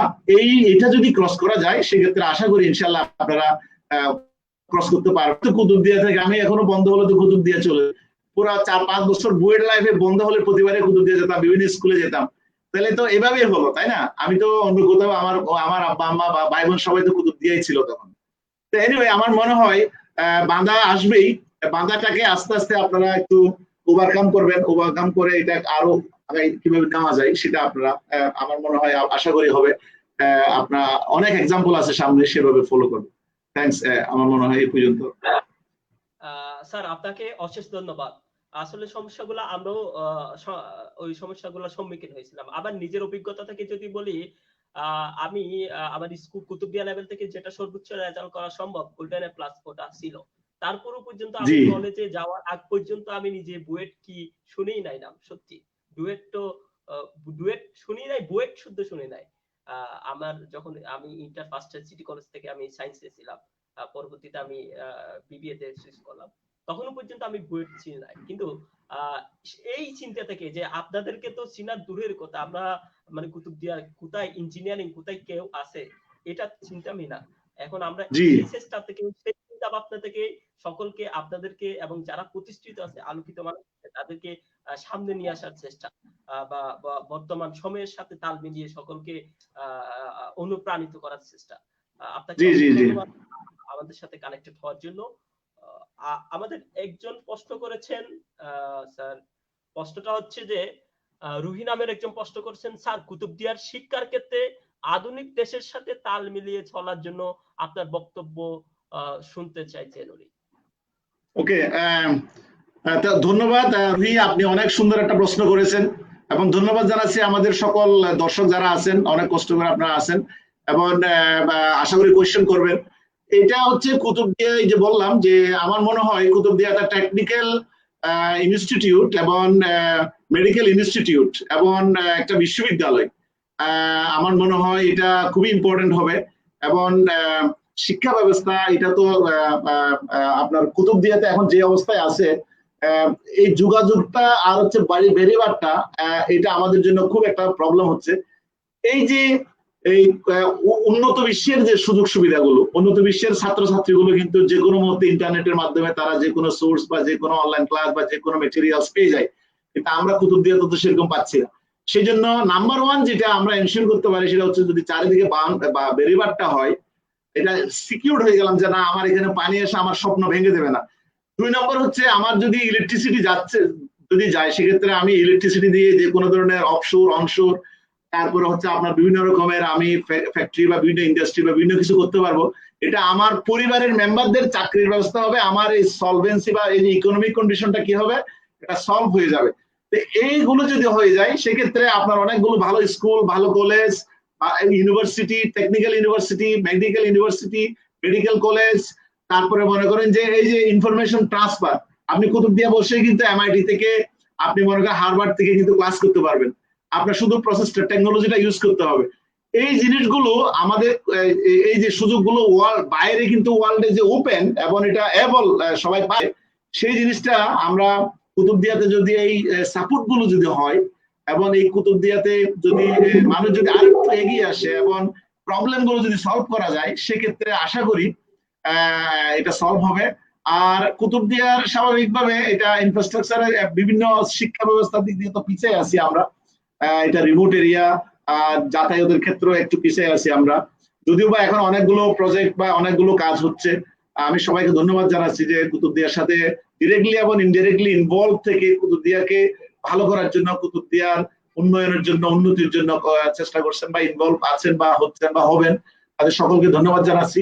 তো সবচেয়ে আমি যেটা একটু রিকোয়েস্ট করবো পড়াশোনার ক্ষেত্রে, অন্যান্য বিষয়ের ক্ষেত্রে, যে আপনি কুতুবদিয়ায় বসেও এখন কিন্তু আপনি বুয়েটের খবর পাবেন, আপনি মেডিকেলের খবর পাবেন, আপনি ইউনিভার্সিটির খবর পাবেন, এবং টেকনিক্যাল সাইডে যদি আপনি যেতে চান পলিটেকনিক গুলোতে গিয়ে আপনি ডুয়েটে আসতে পারেন, বা আপনি বিভিন্ন প্রাইভেট ইউনিভার্সিটিতেও কানেক্ট হয়। কারণ গভর্নমেন্ট কিন্তু আরেকটা বিষয় করছে যে ডেভেলপ কান্ট্রি আমরা যদি 2041-এ হব, তখন কিন্তু 60% এনরোলমেন্ট হতে হবে।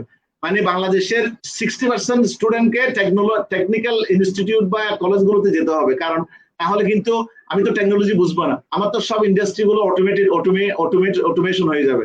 এই জন্য এখন কিন্তু আমাদের অনেকটাই 20 কাছাকাছি আছে, 30-তে এটা আমাদেরকে একটা সার্টেন স্টেজে যাওয়ার কথা। এরপরে এটা 60-তে হবে আমাদের ডেভেলপ কান্ট্রি যখন হবে। আমি ফিগারটা আপনাকে একটু বলি, আমার কাছে ফিগারটা আছে। হ্যাঁ, 2041-এ 60% এনরোলমেন্ট গভর্নমেন্ট কিন্তু একটা টার্গেট করছে। 40 সালে 2040 সালে 50% এনরোলমেন্ট। এখন আমরা আছি 20%। তাহলে চিন্তা করে দেখেন যে কি পরিমাণ অনেক অ্যাগ্রেসিভ প্ল্যান আসবে কিন্তু সামনে আমাদের। এখন আমরা যদি প্রস্তুত না হয়, কুতুবদিয়ার মানুষ যদি টেকনোলজির দিকে না যায়, আমরাই পিছিয়ে পড়বো, অন্যান্য যারা যাবে তারা এগিয়ে যাবে। সেক্ষেত্রে আমাদের দেশ, আমাদের কুতুবদিয়া কিন্তু এটা কি হবে, আপনার পিছানোই থাকবে।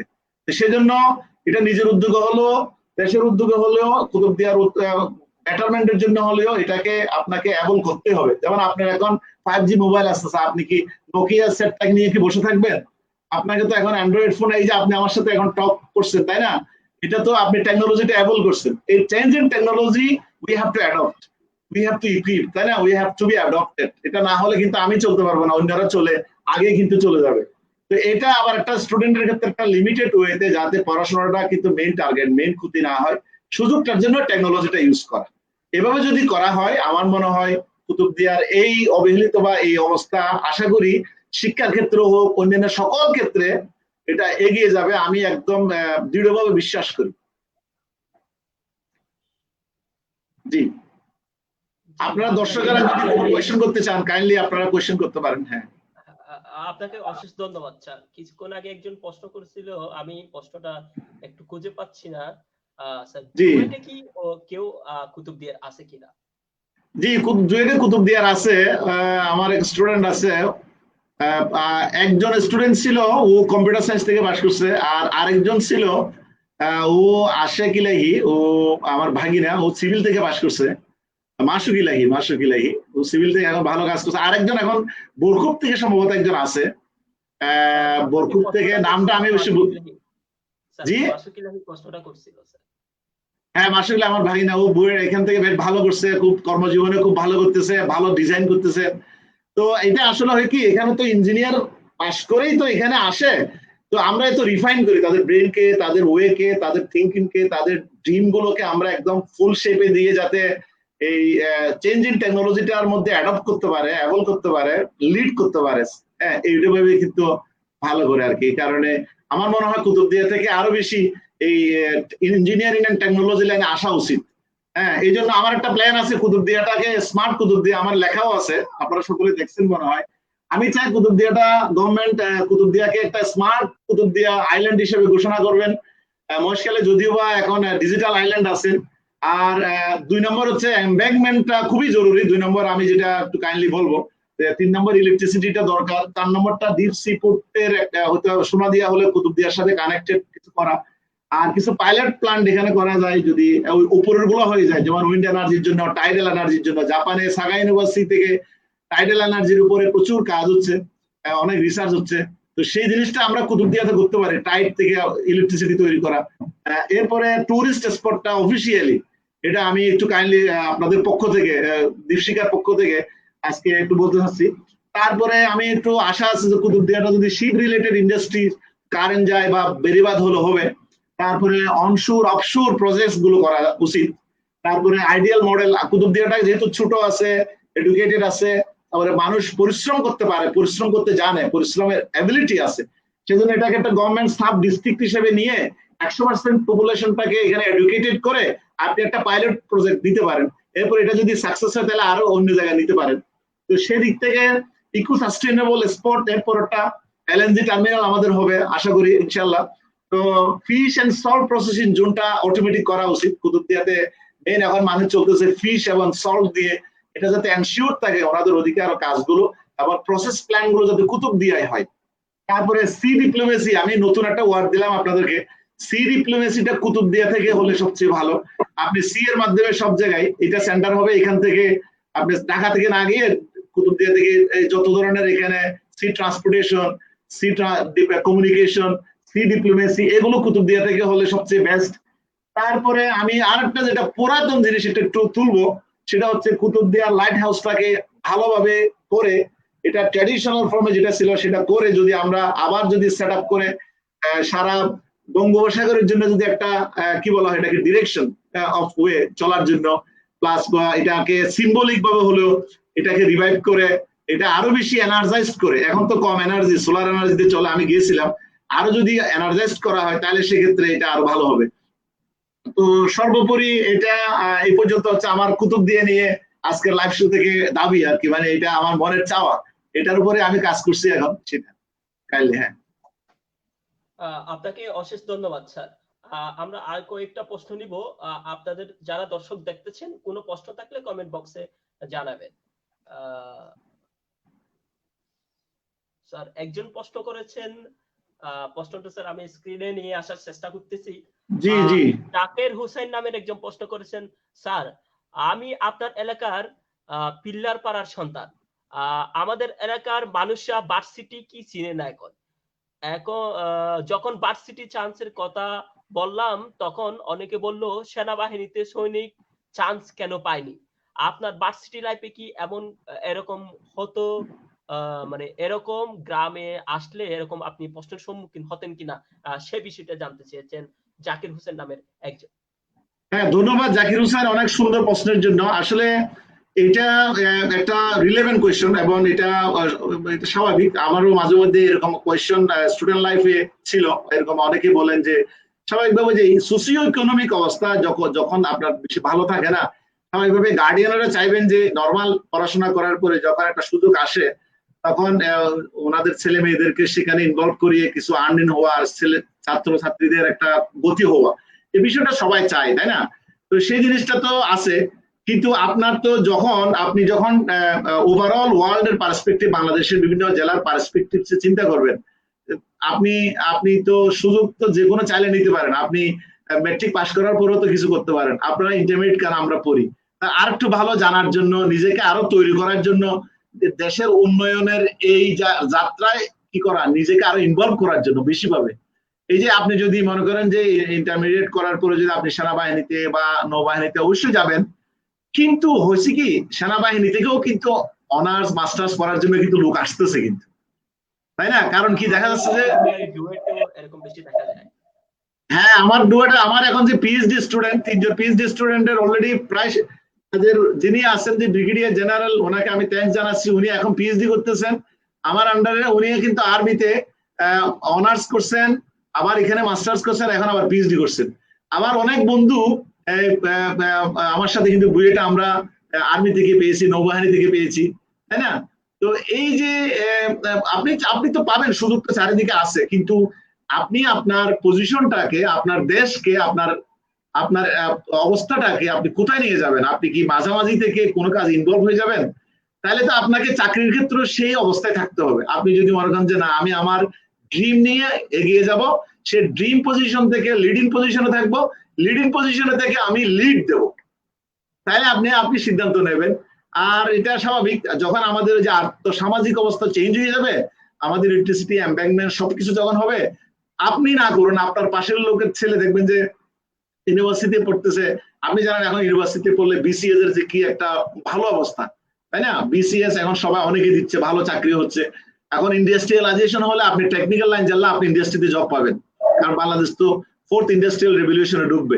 আপনার তো টেকনিক্যাল পার্সন 60%, আপনাকে ইন্ডাস্ট্রিয়ালি ডেভেলপ হতে হলে তো লোক লাগবে, তাই না? আমার ছাত্ররা তো পাশ করার পরে অনেকেই বিভিন্ন জায়গায় চাকরি হয়ে যায়। আপনি বিদেশেও যেতে পারেন, আপনি ইন্টারমিডিয়েট পড়ে তো বিদেশে যেতে পারবেন না, তাহলে আপনাকে তো ওয়ার্কার হিসেবে যেতে হবে, তাই না? আপনাকে ইউনিভার্সিটি পড়ার পরে যখন আপনি আইদার বিসিএস যাবেন, নাকি আপনি আর্মিতে যাবেন, নাকি নৌবাহিনী, নাকি বিমান বাহিনী, নাকি বিদেশে যাবেন পড়াশোনা করতে, নাকি বিদেশে আপনি বা বিসিএস এ যাবেন, বিভিন্ন কিছু ডোরটা ওপেন হয়ে যায়। ইউনিভার্সিটি মানে হচ্ছে universe in the sense of education, in the sense of knowledge, তাই না? আপনি তাহলে এটা আপনারই বিষয়, যেহেতু অনেকেই বলবে যে না হয়তো ওনার ছেলে হয়তো নৌবাহিনীতে বা বিভিন্ন জায়গায় চাকরি পেয়ে গেছে, তুমি এখনো পড়তেছো, এরকম কিছু আসবে। কিন্তু এটা আসলে তো এরপরও নিজেকেও, এটাও একটা বাঁধার মতো। আপনি অন্যান্য যে বাঁধাগুলো আছে, তাই না, ড্রপ আউট হয়ে যায়, মানুষ ছুটে ছুটে মানে স্কুল থেকে পড়ে চলে যায়, বাইরে হয়ে যায়। এই জিনিসগুলোর জন্য আসলে এটা কুতুবদিয়ার ছেলেদের জন্য এটা খুব ইম্পর্টেন্ট। আসলে আমার গ্রামেও আমি এরকম শুনে অনেকে এসে বলে যে পড়াশোনা করে কি হবে, এখন আমি একটা চাকরি পেয়ে গেলেও হয়ে যাবে। কিন্তু চাকরি পেয়ে গেলে হবে, কিন্তু উনি তো উনার ওই অবস্থা থেকে লিড করতে পারবে উনার উনার পজিশন এবং উনার নিচের পজিশনের। আপনি দেখবেন যে উনি উনার আপার পজিশনের কাউকে লিড করতে পারবেন না, গাইড করতে পারবেন না। তাহলে আপনি চান আপনার পরিবারের অন্ততপক্ষে একজনকে হলো আপনি টেকনিক্যাল লাইনে পড়িয়ে আপনি হাইয়েস্ট স্টাডিটা করান। আপনি এরকম করে করে একজন দুইজন আস্তে আস্তে করান, সেক্ষেত্রে আপনি ফুললি 100% এডুকেটেড হন। এখন বাইচান্স যদি গভর্নমেন্ট কুতুবদিয়াকে যদি আপনার যদি এরকম মডেল যদি সাব ডিস্ট্রিক্ট ঘোষণা করে, হয়তো সেক্ষেত্রে বলবেন যে 100% এডুকেটেড হতে হবে। তাহলে এখন আপনি এডুকেটেড হতে বলে, সেক্ষেত্রে আপনার ওখানে তো কেউ ইউনিভার্সিটি পড়বে, আপনি তো পিছিয়ে থাকবেন।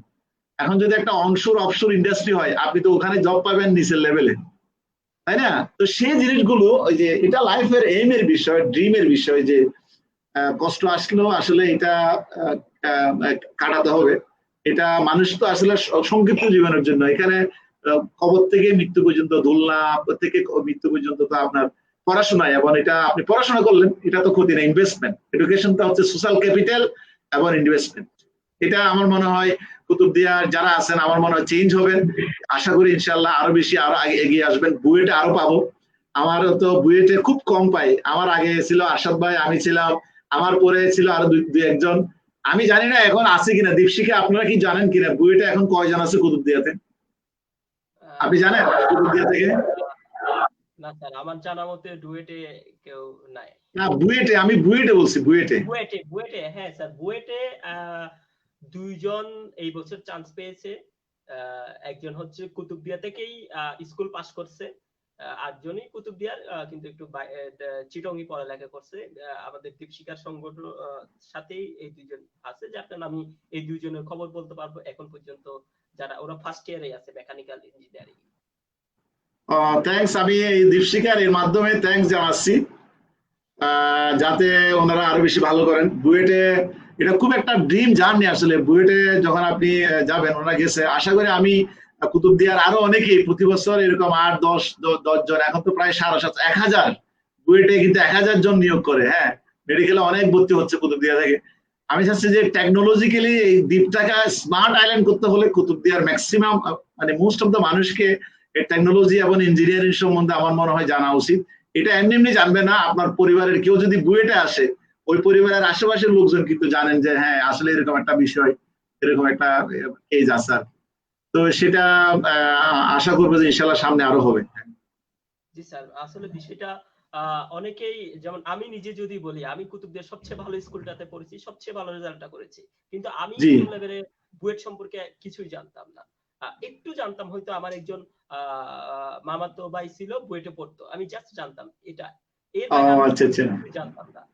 সেই প্রসেসটা থেকে, সেই লেকিংস থেকে আমরা এই প্রোগ্রাম গুলা করা, এবং যারা এগুলোর সাথে আছে তাদেরকে আমাদের সামনে নিয়ে আসার চেষ্টা। স্যার আমাদের এই স্যার, আমি একটু একটু অ্যাড করি আপনাকে, যেহেতু প্রোগ্রামের বিষয় আসছে, আমার মনে হয় এই যে আপনার বিভিন্ন লাইনে, শুধু ইঞ্জিনিয়ারিং এন্ড টেকনোলজি লাইন না, আপনার মনে করেন ইউনিভার্সিটিতে ভালো করছে ফাইট করে, এটা একটা মানুষ অন্য কেউ একটু ইনফ্লুয়েন্স হবেন, তাই না? যেমন আমি বুয়েট থেকে কিন্তু কুতুবদিয়া চলে যেতাম, বিভিন্ন স্কুলে যেতাম। আমার এই যে আমার দুরুম হাই স্কুলে যেতাম, ওখানে একটা উত্তরণ স্কুল ছিল, আমি ক্লাস নিতাম। কিন্তু এই যে এই এই বিষয়গুলো যখন আপনার একটু দেখবেন বা আসবে, তখন কিন্তু মানুষের মধ্যে একটা ইন্সপিরেশন হয়, তাই না? এই যে এটা আরো বেশি হবে, এবং আপনারা একটু ক্যারিয়ার থিঙ্ক করার জন্য, ক্যারিয়ার সিলেক্ট করার জন্য বিষয়গুলো আমার মনে হয় আরো একটু দু একটা এইভাবে যদি নেন, যে তাহলে ওরা কোনটা ক্যারিয়ার নেবে, এবং বর্তমান অবস্থার পরিপ্রেক্ষিতে কিভাবে এই কুতুবদিয়ার এই প্রবলেম গুলো ক্রস করে কিভাবে ওনারা ডিমান্ড করবেন, কিভাবে আগাবেন, কিভাবে উপরের দিকে যাবেন, এই বিষয়গুলো ওয়ার্কআউট করেন। স্টর্মিং, আমার মনে হয় আরো বেশি আপনারা ভালো হবে। স্যার আমরা প্রত্যেক বছর হচ্ছে যে 2 থেকে 3টা সেমিনার করি। আমাদের সেমিনারের ইয়া থাকে হচ্ছে উচ্চশিক্ষায় বাধাটা কি থাকে এবং কিভাবে উচ্চশিক্ষায় যাবে। সেক্ষেত্রে আমাদের সংগঠনে যারা বুয়েট, ঢাকা ইউনিভার্সিটি এবং ইউনিভার্সিটি পাস করা যারা আছে তাদেরকে আমরা স্পিকার হিসেবে নিয়েছি এবং তারা কিভাবে ঢাকা ইউনিভার্সিটিতে অনেকেই আছে স্যার ঢাকা ইউনিভার্সিটিতে আমাদের সংগঠনের সাথে যুক্ত আছে যিনি ঢাকা ইউনিভার্সিটিতেই পাস হয়েছিল একটা একটা ইয়াতে। তো আমাদের যারা ভালো করছে বা ভালো চান্স পেয়েছে তাদেরকে নিয়ে আসি এবং প্রত্যেক বছর যারা নতুন চান্স পায় তাদেরকেও আমরা একটা ফ্লোর করে দিই, তাদের দেখে সবাই যাতে শিখে। এবং গতবারে আমরা যে প্রোগ্রামটা করছি সেটাতে আমাদের একটা ক্লাস 9 এর জন্যই করছিলাম যে আপনি কেন সায়েন্স কেন আর্টস নেবেন কেন কমার্স নেবেন, এটার ভবিষ্যৎ কি, এটার ক্যারিয়ার। আমাদের ফোকাস মানে গত বছর কুতুবদিয়া হাই স্কুলে জানুয়ারির 2 তারিখ কি 3 তারিখ আমরা এই প্রোগ্রামটা করছিলাম এবং আমরা কুতুবদিয়ার প্রায় জায়গায় এই প্রোগ্রামটা করার পরিকল্পনা আছে এবং এই পর্যন্ত মনে হয় স্যার আমরা 5টা মতো সেমিনার করছি। আমাদের একটা সেমিনার জন্য পরিকল্পনা ছিল কিন্তু এই করোনাকালীন সময়ে সবকিছু অফ স্যার, এই জন্য আমাদের সম্ভব হচ্ছে না। জি জি স্যার আপনাকে অশেষ ধন্যবাদ। এই মুহূর্তে আমরা একটু করে শুনবো, আপনি অনেক কথাই বলেছেন ইঞ্জিনিয়ারিং করতে হলে কি করতে হবে, তারপরে যদি বলেন কুতুবদিয়ার স্টুডেন্টের জন্য ইঞ্জিনিয়ারিং এ চান্স পেতে হলে মানে একাডেমিক যেগুলো দক্ষতাগুলো লাগে আচ্ছা হ্যাঁ সেটা ইঞ্জিনিয়ারিং ওই যেটা বললাম ইঞ্জিনিয়ারিং টেকনোলজি, এটা ওয়ার্ল্ড একটা নতুন খুব একটা ট্রেন্ড যেটা হচ্ছে STEM বলে এটাকে। STEM, এস মানে হচ্ছে সায়েন্স, টি মানে টেকনোলজি, ই মানে ইঞ্জিনিয়ারিং আর এম হচ্ছে ম্যাথমেটিক্স। তো আমরা তো হঠাৎ করে ইঞ্জিনিয়ারিং আর ম্যাথমেটিক্স টেকনোলজি বুঝবো না।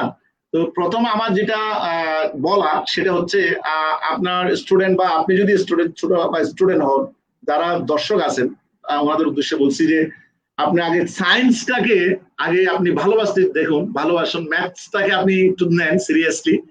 যে এই সায়েন্স এন্ড ম্যাথস এই যে ঢুকা ভিতরে যে আপনার সারাউন্ডিং কি হচ্ছে কেন হচ্ছে, হ্যাঁ এই যে আপনার এই ছোটখাটো জিনিস এগুলো কিন্তু বইতে আছে, যে বইতে আপনার বেসিক বইগুলো দেখবেন যে বিভিন্ন মানে বিদগ্ধ লোকজন কিন্তু লিখেন। এইগুলো আপনি যদি ভালো আইডিয়াটা যদি হয় যে সায়েন্সের বিষয়গুলো ম্যাথমেটিক্সটা কেন এরকম হচ্ছে একটু চেঞ্জ করে দিলে কেমন হয়। তবে আমি একটা বিষয় বলবো যে যেগুলো স্টেটমেন্ট ম্যাথ আছে মানে মৌখিক নিয়ম বা লেখার মাধ্যমে ম্যাথ আছে এগুলো একটু বেশি প্র্যাকটিস করা উচিত। এইভাবেই কিন্তু মানুষের একটু থিঙ্কিং ক্যাপাবিলিটি বাড়ে। আমরা বীজগণিত করি বা প্লাস মাইনাস এগুলো করি, সেগুলোতে তো জাস্ট অ্যাড করে দেওয়া মাইনাস করে দেওয়া তারপরে হচ্ছে আপনার গুণ করা ভাগ করা। কিন্তু আপনার যখন স্টেটমেন্ট আপনি একটা প্রোগ্রামিং কম্পিটিশনে যান, আপনি একটা প্রোগ্রাম লিখবেন, দেখবেন যে আপনাকে একটা গল্প আকারে বলে দিচ্ছে যে এক জায়গায় গেছে বি আরেক জায়গায় গেছে, এইভাবে আপনি একটা লজিক লিখেন বা অ্যালগরিদম লিখেন, একটা ফ্লো চার্ট করেন, একটা প্রোগ্রাম লিখেন, আউটপুট নেন। এই যে ভালোবাসা, এই যে এটাকে একটা চিন্তার মধ্যে নিয়ে আসা যে যদি আপনি জীবনের প্রথম দিকে যদি সায়েন্সের জন্য যদি সায়েন্স ভালো লাগে বা ভালো আপনার মধ্যে ঢুকে গেছে, ম্যাথমেটিক্স যদি ভয় না পান বা ম্যাথমেটিক্স যদি বারবার করে যদি আপনি যদি ম্যাথের বিষয়টা যদি মজাটা পেয়ে যান, ম্যাথ এবং সায়েন্সের মজাটা আপনাকে অনেক দূর নিয়ে যাবে। যেটা আমি আমার নিজের জীবনে পেয়েছি যে যখন আপনার শিশুতে যেদিন আমরা প্রথম দিকে গেছিলাম মনে আছে, আমরা 1 2 3 এগুলো 100 200 পর্যন্ত লিখেছি। এইগুলো একটা থেকে আরেকটা এইভাবে সহপাঠীদের মাধ্যমে স্যারদের সাথে এই যে কেউ আসছে ওনার কাছে শিখতে যেতাম, অন্য স্কুলের ভালো টিচার ওনার কাছ থেকে একটা অঙ্ক বুঝতে যেতাম বা একটা বিজ্ঞানের একটা বিষয় বুঝতে যেতাম। এখন তো ইন্টারনেট সব জায়গায় আছে, আপনি যে কোনো জায়গা থেকে ভালো জিনিস পাবেন। এই সায়েন্স এবং ম্যাথটা যদি আপনি ভালোবাসতে পারেন, ভালো যদি আপনার মধ্যে এসে যায়, ভয় না পান, মোটামুটি অ্যাভারেজলি বা আর একটু ভালো করেন, সেক্ষেত্রে এই সায়েন্স এন্ড ম্যাথ আপনাকে নিয়ে যাবে ইঞ্জিনিয়ারিং দিকে। ইঞ্জিনিয়ারিং মানে হচ্ছে আপনার প্রকৌশল, হ্যাঁ কৌশল হওয়া।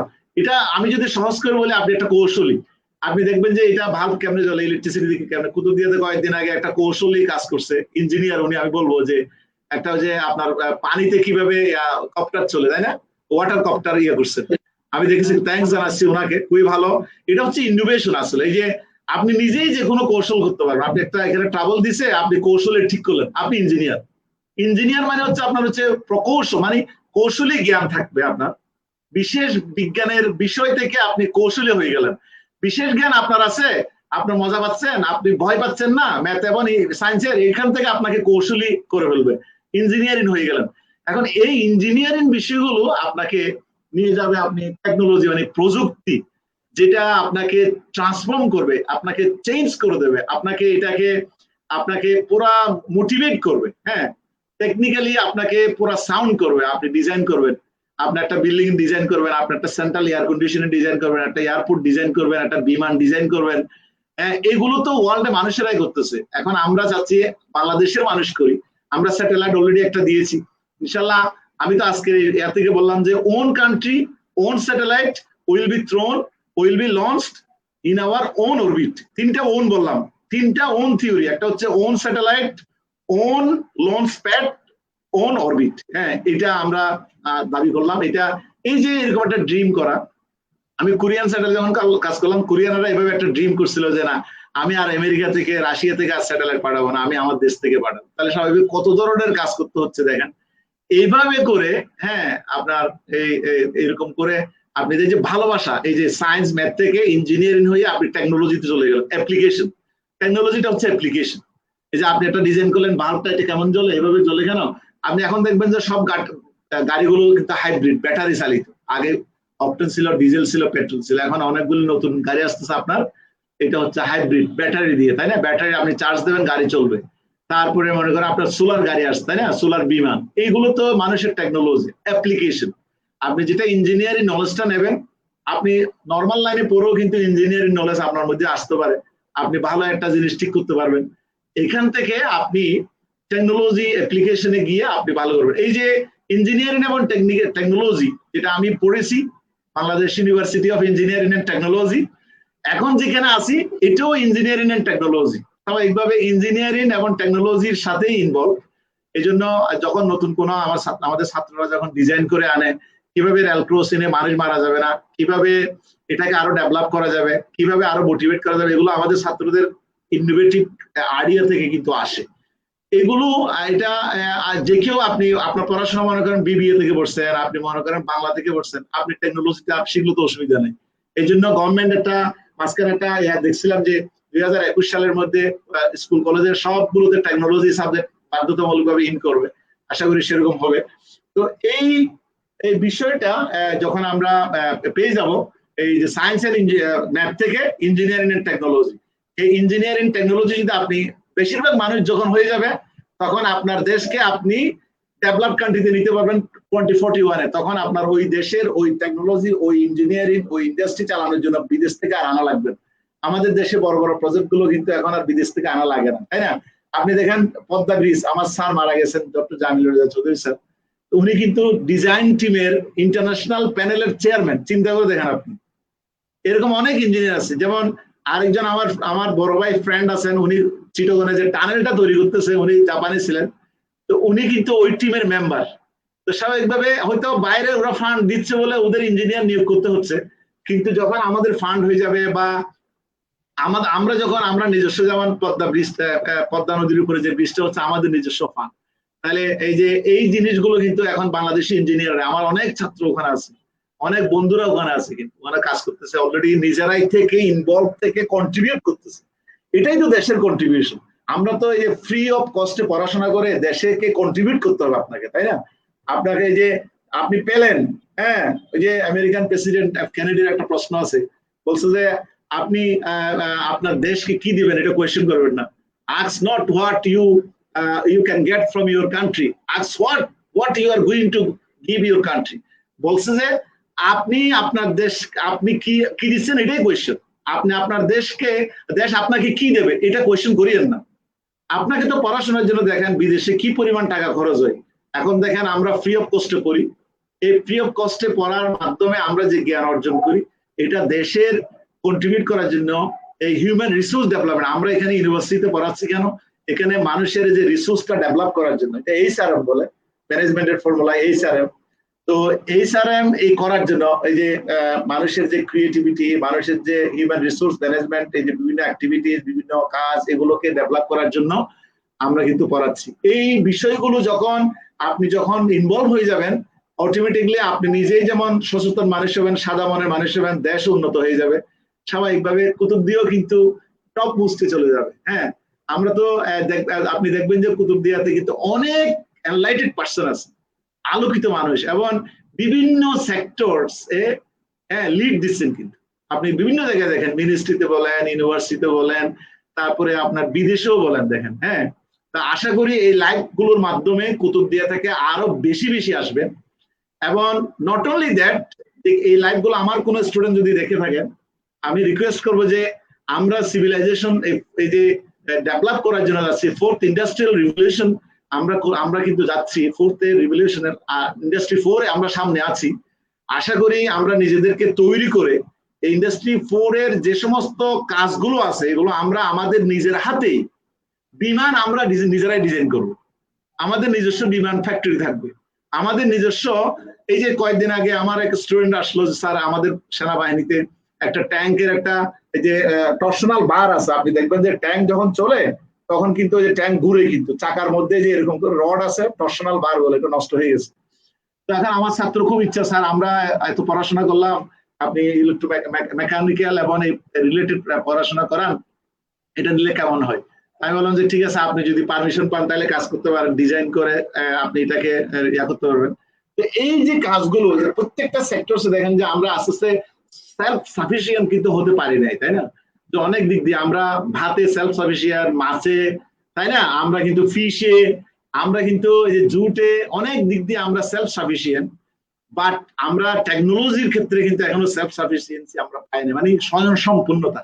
হ্যাঁ, আমরা আমাদের জিনিস দিয়ে, যেমন তার্কির দিকে যদি দেখি, আপনি দেখেন তার্কিতে এখন তারা নিজস্ব বিমান বানাচ্ছে, নিজস্ব মনে করেন যে ড্রোন বানাচ্ছে, নিজস্ব মনে করেন যে এই যে বিষয়গুলো, এগুলোর জন্য আমার মনে হয় আরো বেশি এগিয়ে আসা উচিত এবং প্ল্যান প্রোগ্রাম গুলো আরো করা উচিত, যে যাতে করে সুযোগটা দেওয়া হয়।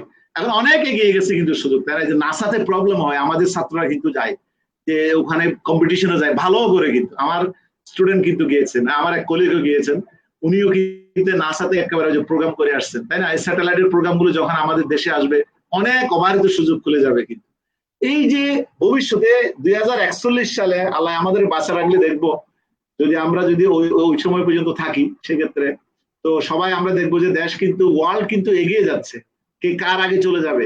আমরা কিন্তু আগে দেখেন আমাদের পার ক্যাপিটা ইনকাম ছিল $1000 নিচে, এখন কিন্তু আমরা $2100, চিন্তা করে দেখেন, $2100, এটা মানে অনেক চেঞ্জ। আপনি দেখেন আগে আমাদের বেতন কেমন ছিল, মানুষের চলাচল কেমন ছিল। কিন্তু হয়তো অনেকে বলবেন যে আমরা তো ভাই, অনেকে যারা পাচ্ছে, কিন্তু আর পাচ্ছেন না। কিন্তু যারা পাচ্ছেন না, আমার মনে হয় তারা ব্যাপারটা রিথিঙ্ক করেন, যে আপনারাও এরকম করে যারা পাচ্ছে তাদের কাছ থেকে নিয়ে আপনারাও আপনার ইনভেস্ট করেন, পড়াশোনা করান ছাত্রদেরকে, আপনি নিজেও ইনভলভ হন, অ্যাওয়্যার হন, ইনফর্মড হন। হ্যাঁ, তাহলে কিন্তু অবস্থা পরিবর্তন অবশ্যই হবে। তো আমি কুতুবদিয়ার যে বিশেষ করে এই বিষয়ে কুতুবদিয়ার যে ছাত্র ছাত্রী যারা শুনছেন আমাকে, শিক্ষক মন্ডলী, শিক্ষক মহোদয় যারা শুনছেন, এবং কুতুবদিয়ার সাথে রিলেটেড যারা শুনছেন, তাদেরকে বলবো যে সায়েন্স, ম্যাথমেটিক্স, টেকনোলজি এবং ইঞ্জিনিয়ারিং আপনারা এটা চালু করুন, এটা নিয়ে আরো বেশি ওয়ার্কশপ করুন, এটা নিয়ে আরো বেশি আপনারা day long workshop, brainstorming session এগুলো করুন। আর বাংলাদেশের যে ডেভেলপমেন্টটা আপনারা নিয়ে আসুন আরো বেশি ছাত্রদের সামনে ক্লাসে। তাহলে 5 দিনের 6 দিনের যে ক্লাস হয়, একদিন আপনারা শুধু টেকনোলজি ফেয়ার করেন, মাসে একদিন টেকনোলজি ফেয়ার করেন স্কুলগুলোতে। আমি আমাদের উত্তরদুর্গের চেয়ারম্যান শাহরিয়ার ভাইকে বলছিলাম যে উনি বেশ আন্তরিক, এবং সবাই আন্তরিক আমাদের কুতুবদিয়া যারা আছেন, মানে খুব এডুকেটেড এবং খুব এডুকেশন ওরিয়েন্টেড। তো আমি বলছিলাম যে আপনারা যে উনি শিক্ষা মেলা, education fair, very unique concept. এই যে এখানে যে কিছু মানুষ নিয়ে আসতেছে, কিছু মানুষ শুনতেছে, হ্যাঁ, এই বিষয়গুলো খুবই এক্সাম্পলারি, এবং এটা আপনি মনে করেন যে এটা একটা উদাহরণস্বরূপ।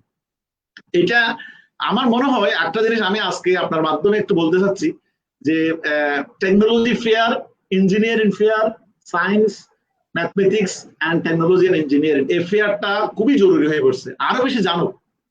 নট নেসেসারিলি যে সবাইকে সায়েন্স পড়তে হবে, কিন্তু আপনারা যারা আর্টস কমার্স পড়েন ওই লাইনে তো আমার লোক লাগবে। এখন আপনি দেখেন কিন্তু বিসিএস যারা পাস করতেছে, আমার স্টুডেন্ট আবার অনেকগুলো ফরেনে জয়েন করছে, তাই না? আপনি দেখেন অ্যাডমিনিস্ট্রেশনে জয়েন করছে, তাই না? তো এই যে এই লাইনগুলোতে আপনাকে একটু টেকনোলজিক্যালি সাউন্ড হন আপনি, হ্যাঁ, টেকনিক্যালি সাউন্ড হন, বিদেশে আমি কোরিয়া জাপানে দেখেছি তাদের জনসাধারণকে আপনার সবাইকে কিন্তু সেনাবাহিনীর ট্রেনিং নেওয়া বাধ্যতামূলক, সবাইকে টেকনোলজিক্যাল ইঞ্জিনিয়ারিং সাবজেক্ট গুলো পড়াও আরেকটাই বাধ্যতামূলক, স্কুল কলেজ থেকে পড়ানো হয় কিভাবে এটা বানানো হয়, কিভাবে ইয়া করা হয়। জি জি, থ্যাংক ইউ স্যার। আমি এই জায়গায় একটু প্রশ্ন করবো স্যার। বাংলাদেশে বিজ্ঞান প্রযুক্তি বিশ্ববিদ্যালয় আর প্রকৌশল প্রযুক্তি বিশ্ববিদ্যালয় এই দুটার মধ্যে কি কোনো পার্থক্য আছে? বা বললেন প্লিজ। দেখা যায় যে একই ধরনের স্যার, বিজ্ঞান এবং প্রযুক্তি বিশ্ববিদ্যালয় আর কতগুলো আচ্ছা, দেখা যায় প্রকৌশল ও প্রযুক্তি বিশ্ববিদ্যালয়। হ্যাঁ এটা খুবই সুন্দর একটা কোয়েশ্চেন, এটা আমি ধন্যবাদ জানাচ্ছি। এটা হচ্ছে আপনি একটা হচ্ছে 3 রকম ইউনিভার্সিটি। আগে প্রথম আমি একটু বলে দিই, হায়ার স্টাডির ক্ষেত্রে 3 রকম। একটা হচ্ছে ইউনিভার্সিটি, যেমন university of Chittagong, university of Dhaka. আমি একটু প্রথম দিকের কথা বলছি, এখন কথা একটু চেঞ্জ হবে পরে পরবর্তীতে। একটা হচ্ছে জেনারেল ইউনিভার্সিটি আমরা বলি, যেখানে সবগুলো সাবজেক্ট আছে, যেমন বাংলা, ইংরেজি, কম্পিউটার সায়েন্স, ইলেকট্রিক্যাল সব আছে। এখন হচ্ছে, আগে ছিল না কিন্তু, আগে ম্যাথ আর সায়েন্স কেমিস্ট্রি দিয়ে শেষ। এরপর এগুলো হচ্ছে জেনারেল ইউনিভার্সিটি। আর কিছু আছে সায়েন্স এন্ড টেকনোলজি, হ্যাঁ, যেমন হচ্ছে আপনার SUST, Shahjalal university of science and technology. এগুলোতে আপনার সায়েন্সের সাবজেক্ট গুলো থাকবে। হ্যাঁ, যেমন আমার বিশ্ববিদ্যালয় হচ্ছে Ahsanullah university of science and technology. হ্যাঁ, Ahsanullah university of science and technology. এটার একটু ডিফারেন্সটা হচ্ছে, এখানে ওই যে বললাম আপনাকে, টেকনোলজি মানে হচ্ছে অ্যাপ্লিকেশন অফ ইঞ্জিনিয়ারিং নলেজ। এইখানে এমন কিছু সাবজেক্ট থাকবে যে সাবজেক্ট গুলো প্র্যাকটিক্যালি আপনি ডিল করবেন।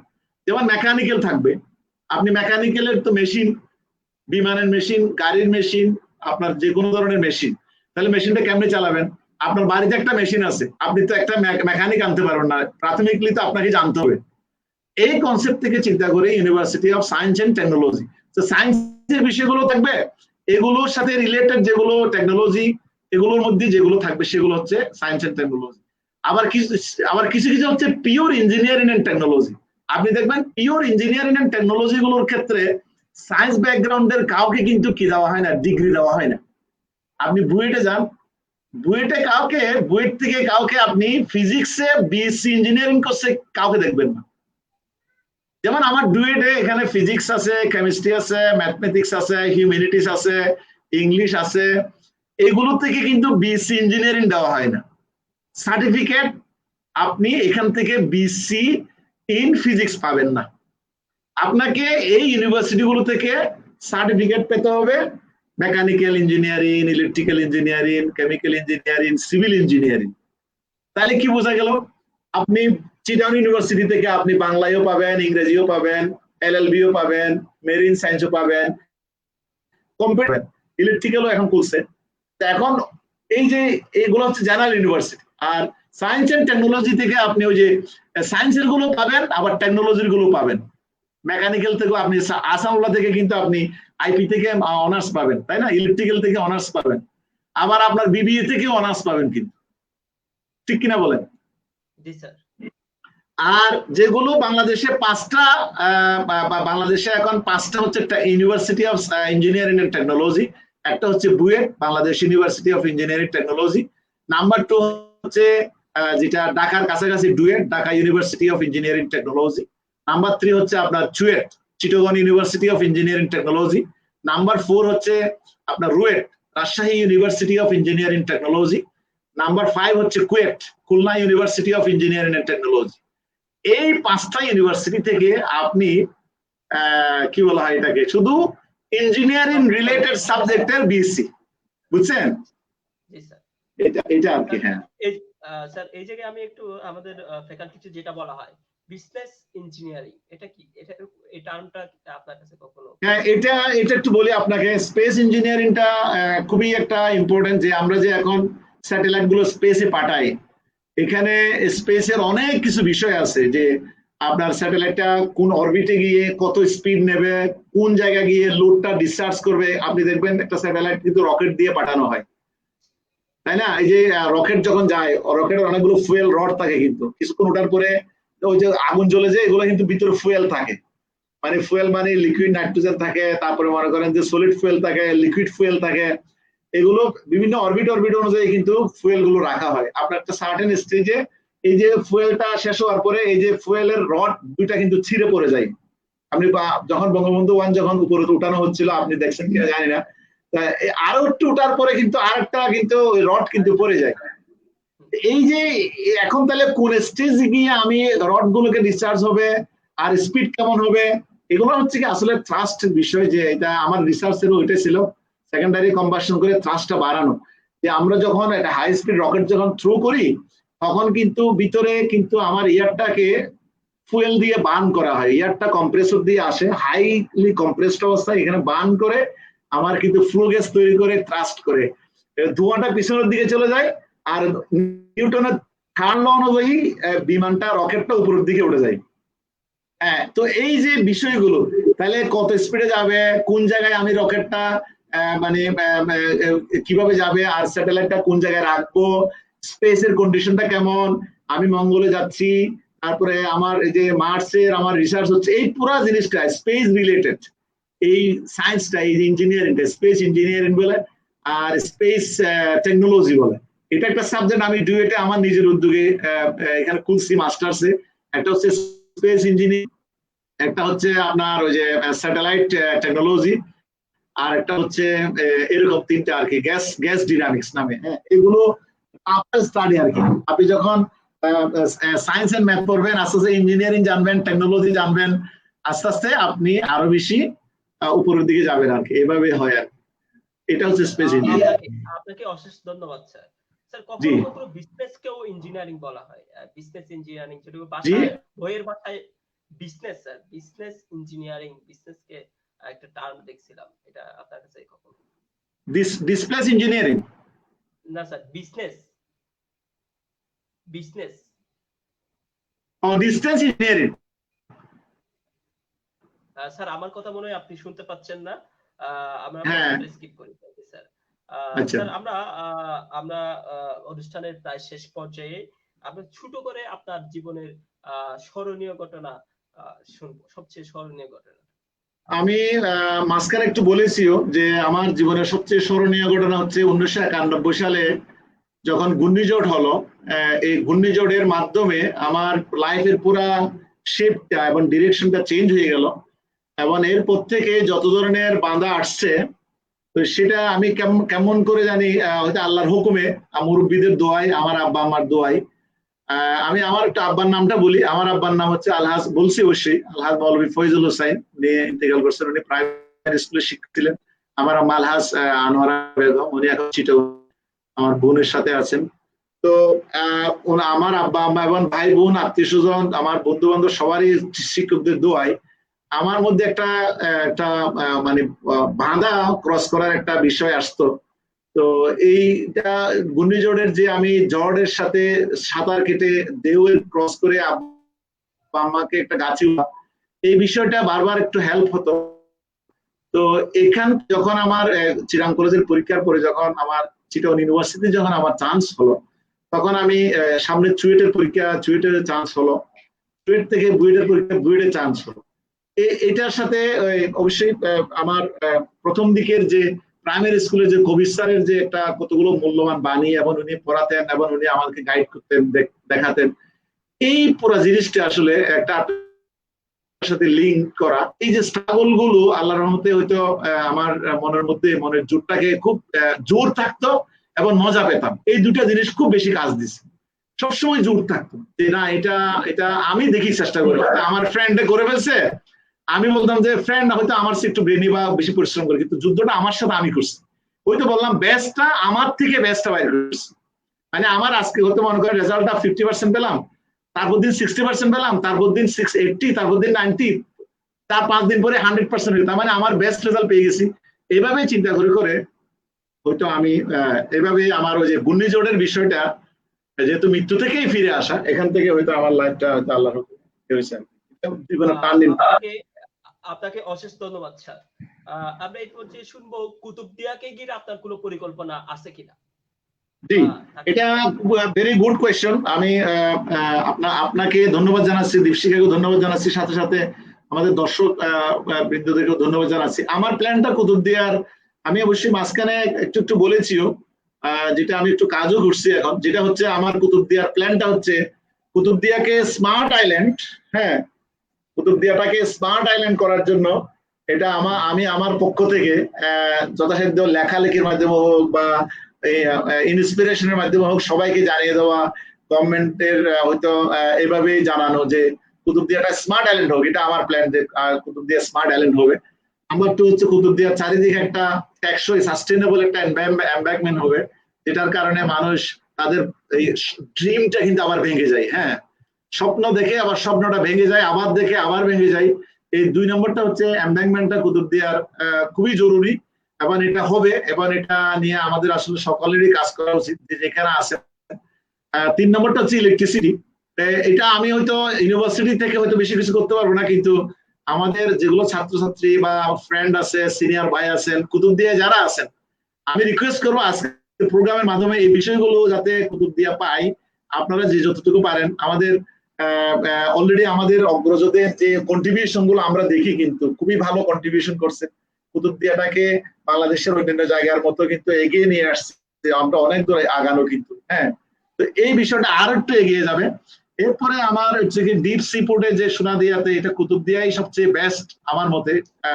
জিওলজিক্যাল কন্ডিশন, তারপরে কুতুবদিয়ার মানুষের যে সংগ্রামী মানসিকতা, হ্যাঁ, তারপরে হচ্ছে পরিশ্রম করার যে একটা অ্যাবিলিটি, হ্যাঁ, যে কখনোই আপনি মস্কাবেন না, মানে এটা করতে থাকবে, কাজ করতেই থাকবে, ল্যাবে গেলে সবসময় কাজই করে। হ্যাঁ, তো এরপরে আমার কুতুবদিয়ার ইয়াটা হচ্ছে এটাকে এখানে একটা উইন্ড এনার্জির ফুল একটা পাইলট প্ল্যান্ট হোক। এখন আছে যেটা ছোট, সেটা খুব সেফ অবস্থায় আছে, এবং এটা টাইডাল এনার্জির জন্য একটা রিসার্চ সেন্টার হোক কুতুবদিয়াতে। টাইডাল এনার্জি মানে সমুদ্রের স্রোতের এনার্জি, এটা ইউজ করে ইলেকট্রিসিটি তৈরি করে। ফ্রান্সে আছে, জাপানে আছে।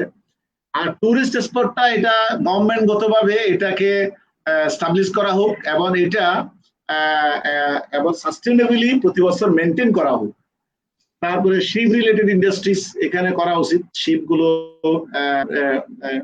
ডক করা যেতে পারে, বা বিভিন্ন মেইনটেনেন্স বা বিভিন্ন শিপ ডিপ্লোমেসি, এটা আমি বলি, বা সি ডিপ্লোমেসি, যেটা আজকে নতুন শব্দ বললাম এটা। আর হচ্ছে অনশোর এবং অফশোর প্রজেক্টস, হ্যাঁ, এখানে হতে পারে অনেকগুলি। হ্যাঁ, যেমন হচ্ছে অয়েল রিফিলিং হতে পারে, তারপর হচ্ছে এখানে বিভিন্ন ফিশের জন্য আপনার প্রসেসিং সেন্টার হতে পারে, সল্টের প্রসেসিং সেন্টার হতে পারে।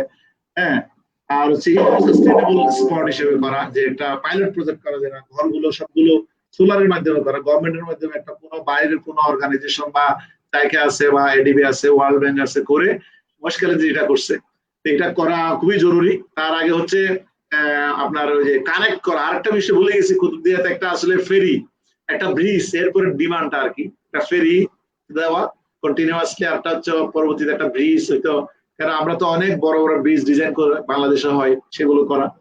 আর এলএনজি টার্মিনালটাও হোক কুতুবদিয়াতে আরো ভালোভাবে।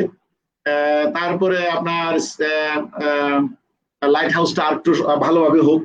আর সর্বোপরি কুতুবদিয়ার আর্থসামাজিক অবস্থা পরিবর্তনের জন্য সরকারের যে যথোপযুক্ত ব্যবস্থা নেওয়া হোক, এটা আমার চাওয়া আর কি। এটাই আমি আমার প্ল্যান যে এটা করা হবে, এবং এটা আমি ইনভলভ থাকবো ইনশাআল্লাহ সবার, আপনাদের সকলের সাথে।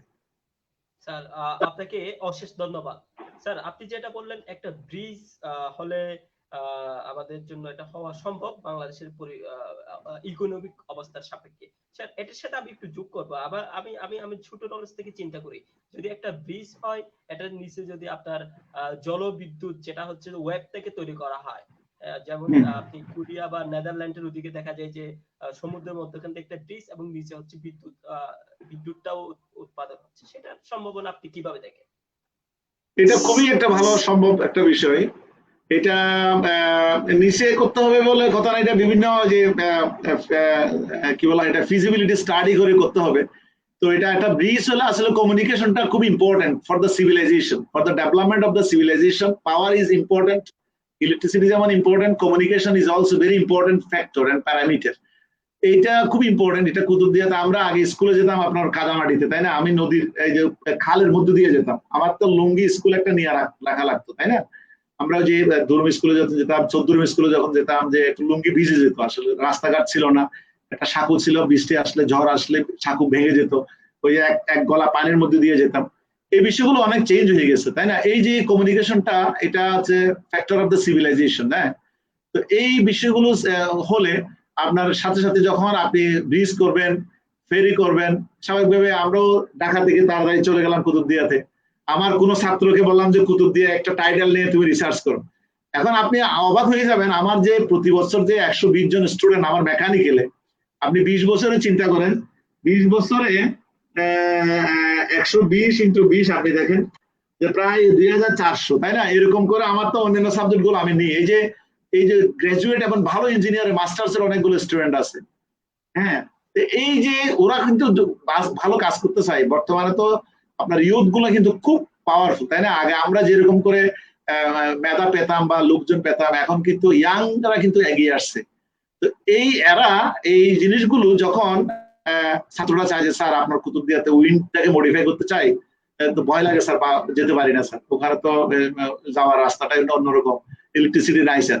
আরেকটা বলেছে স্যার ইকো প্রজেক্টের একটা মডেল করতে চাই স্যার, টাকাটা হয়তো অন্য ফান্ড থেকে আসবে, তো যেতে পারে না, ভয় পায়। আরেকজন কিছু বলে যে না স্যার এখানে আমি একটু স্যার ওই অনশোর প্রজেক্টের একটা মডেল করতে চাই। আমার ফোর্থ ইয়ারের ছাত্ররা জিজ্ঞেস করে, হয়তো ওরা স্টাডি ট্যুরে গেল, এখানে হয়তো বললো যে স্যার কুতুবদিয়ার দ্বীপ এটা দেখে আসি। এই যে এই বিষয়গুলো, কমিউনিকেশনটা খুব ইম্পর্টেন্ট, আর পাওয়ারটাও ইম্পর্টেন্ট, ইনফ্রাস্ট্রাকচার ডেভেলপমেন্টটাও ইম্পর্টেন্ট। স্কুল কলেজের যে ডেভেলপমেন্টটা আর একটু হবে, শিক্ষকরা আরো বেশি নিজেদেরকে প্রিপেয়ার করবে। হ্যাঁ, স্কুল কলেজে যারা আছেন কুতুবদিয়াতে অনেক কষ্ট করতেছেন, আর ছাত্রদেরকেও আরো বেশি ইনফর্ম করবেন টেকনোলজির এই যে সুপার হাইওয়ে সম্বন্ধে। এগুলো হলে কিন্তু আপনার অটোমেটিকলি কিন্তু ডেভেলপ অলরেডি হয়ে যাবে। এখন আমরা তো অনেক চোখে তো অনেক ডেভেলপমেন্ট দেখি, তাই না? এটা আপনি যেটা বলছেন যথার্থই বলছেন, যে ব্রিজ এবং কমিউনিকেশনের মাধ্যমে আপনি এটা যেমন ডেভেলপ হবে, আপনি যে টাইডাল এনার্জির জন্য একটা রিসার্চ করা বা একটা সেন্টার করা। আমি অবশ্যই 20-22 বছর আগে আমার চুয়েটের একজন প্রফেসর, আমার সিনিয়র স্যার, আমারও যে ওনাকে নিয়ে গেছিলাম কুতুবদিয়াতে, উত্তর পাশে একটা টাইডালের ফিজিবিলিটি স্টাডির জন্য। তো স্যার আবার পরবর্তীতে সময় পাই নাই, আমিও বিদেশে চলে গেছি। তো এগুলো যখন ফেসিলিটিস হবে, যেমন এখন তো আমাকে হেডের দায়িত্ব পালন করতে হয় বা বিভিন্ন এখানে ইউনিভার্সিটিতে আসি, তো এখন মনে করেন একটা প্রজেক্টে ছাত্র যেতে চাচ্ছে, এখন হঠাৎ করে যাওয়া যায় না, তাই না? এখন কমিউনিকেশন ঠিক থাকলে বা যোগাযোগটা যদি আরো একটু ডেভেলপ ওখানে থাকতে সুবিধা হয়, এখন অনেক আছে, তাহলে কিন্তু আপনার এগুলো কিন্তু ইজিলি আপনার কি হবে, ওয়ান বাই ওয়ান কিন্তু automatically will be developed, because one is connected with others, তাই না, সিমালটেনিয়াসলি। সেজন্য স্যার সেক্ষেত্রে আপনি আমাদের মনে হয় কি স্যার, আমরা পদ্মা নদী পার হওয়ার সময়, পদ্মা নদী কত বড় নদী স্যার, আর পদ্মা নদী ফেরি দিয়ে ইজিলি পার হয়ে যায়। এই কিন্তু কুতুবদিয়ায় যদি এই চ্যানেলটা খুবই ছোট, সেই তুলনায় দেখাই যায় পদ্মাতে পার থেকে পারে দেখাও যায় না আমাদের অনেক জায়গায়, যে জায়গায় আমরা ফেরি পার হয়। সেক্ষেত্রে কি মনে হয় আপনি স্যার? হ্যাঁ, সেটা আমি তো আপনাকে বললাম যে আসলে সেটা খুবই দরকার। তো ইনশাল্লাহ আমরাও দেখে যাব, আমরাও হয়তো নিজেদের অবস্থা থেকে, যেমন আমি একটা এক্সাম্পল দিই, ইউনিভার্সিটিতে বা বিভিন্ন জায়গায় কাজ করলে সুবিধা হচ্ছে, অনেকটা স্টুডেন্ট ও এখন কক্সবাজারের পিডিবি জব করে, আমি ছাত্র নামটাও বলি, কাদের করে, আমার খুব ভেরি ফেভারিট স্টুডেন্ট। ও যখন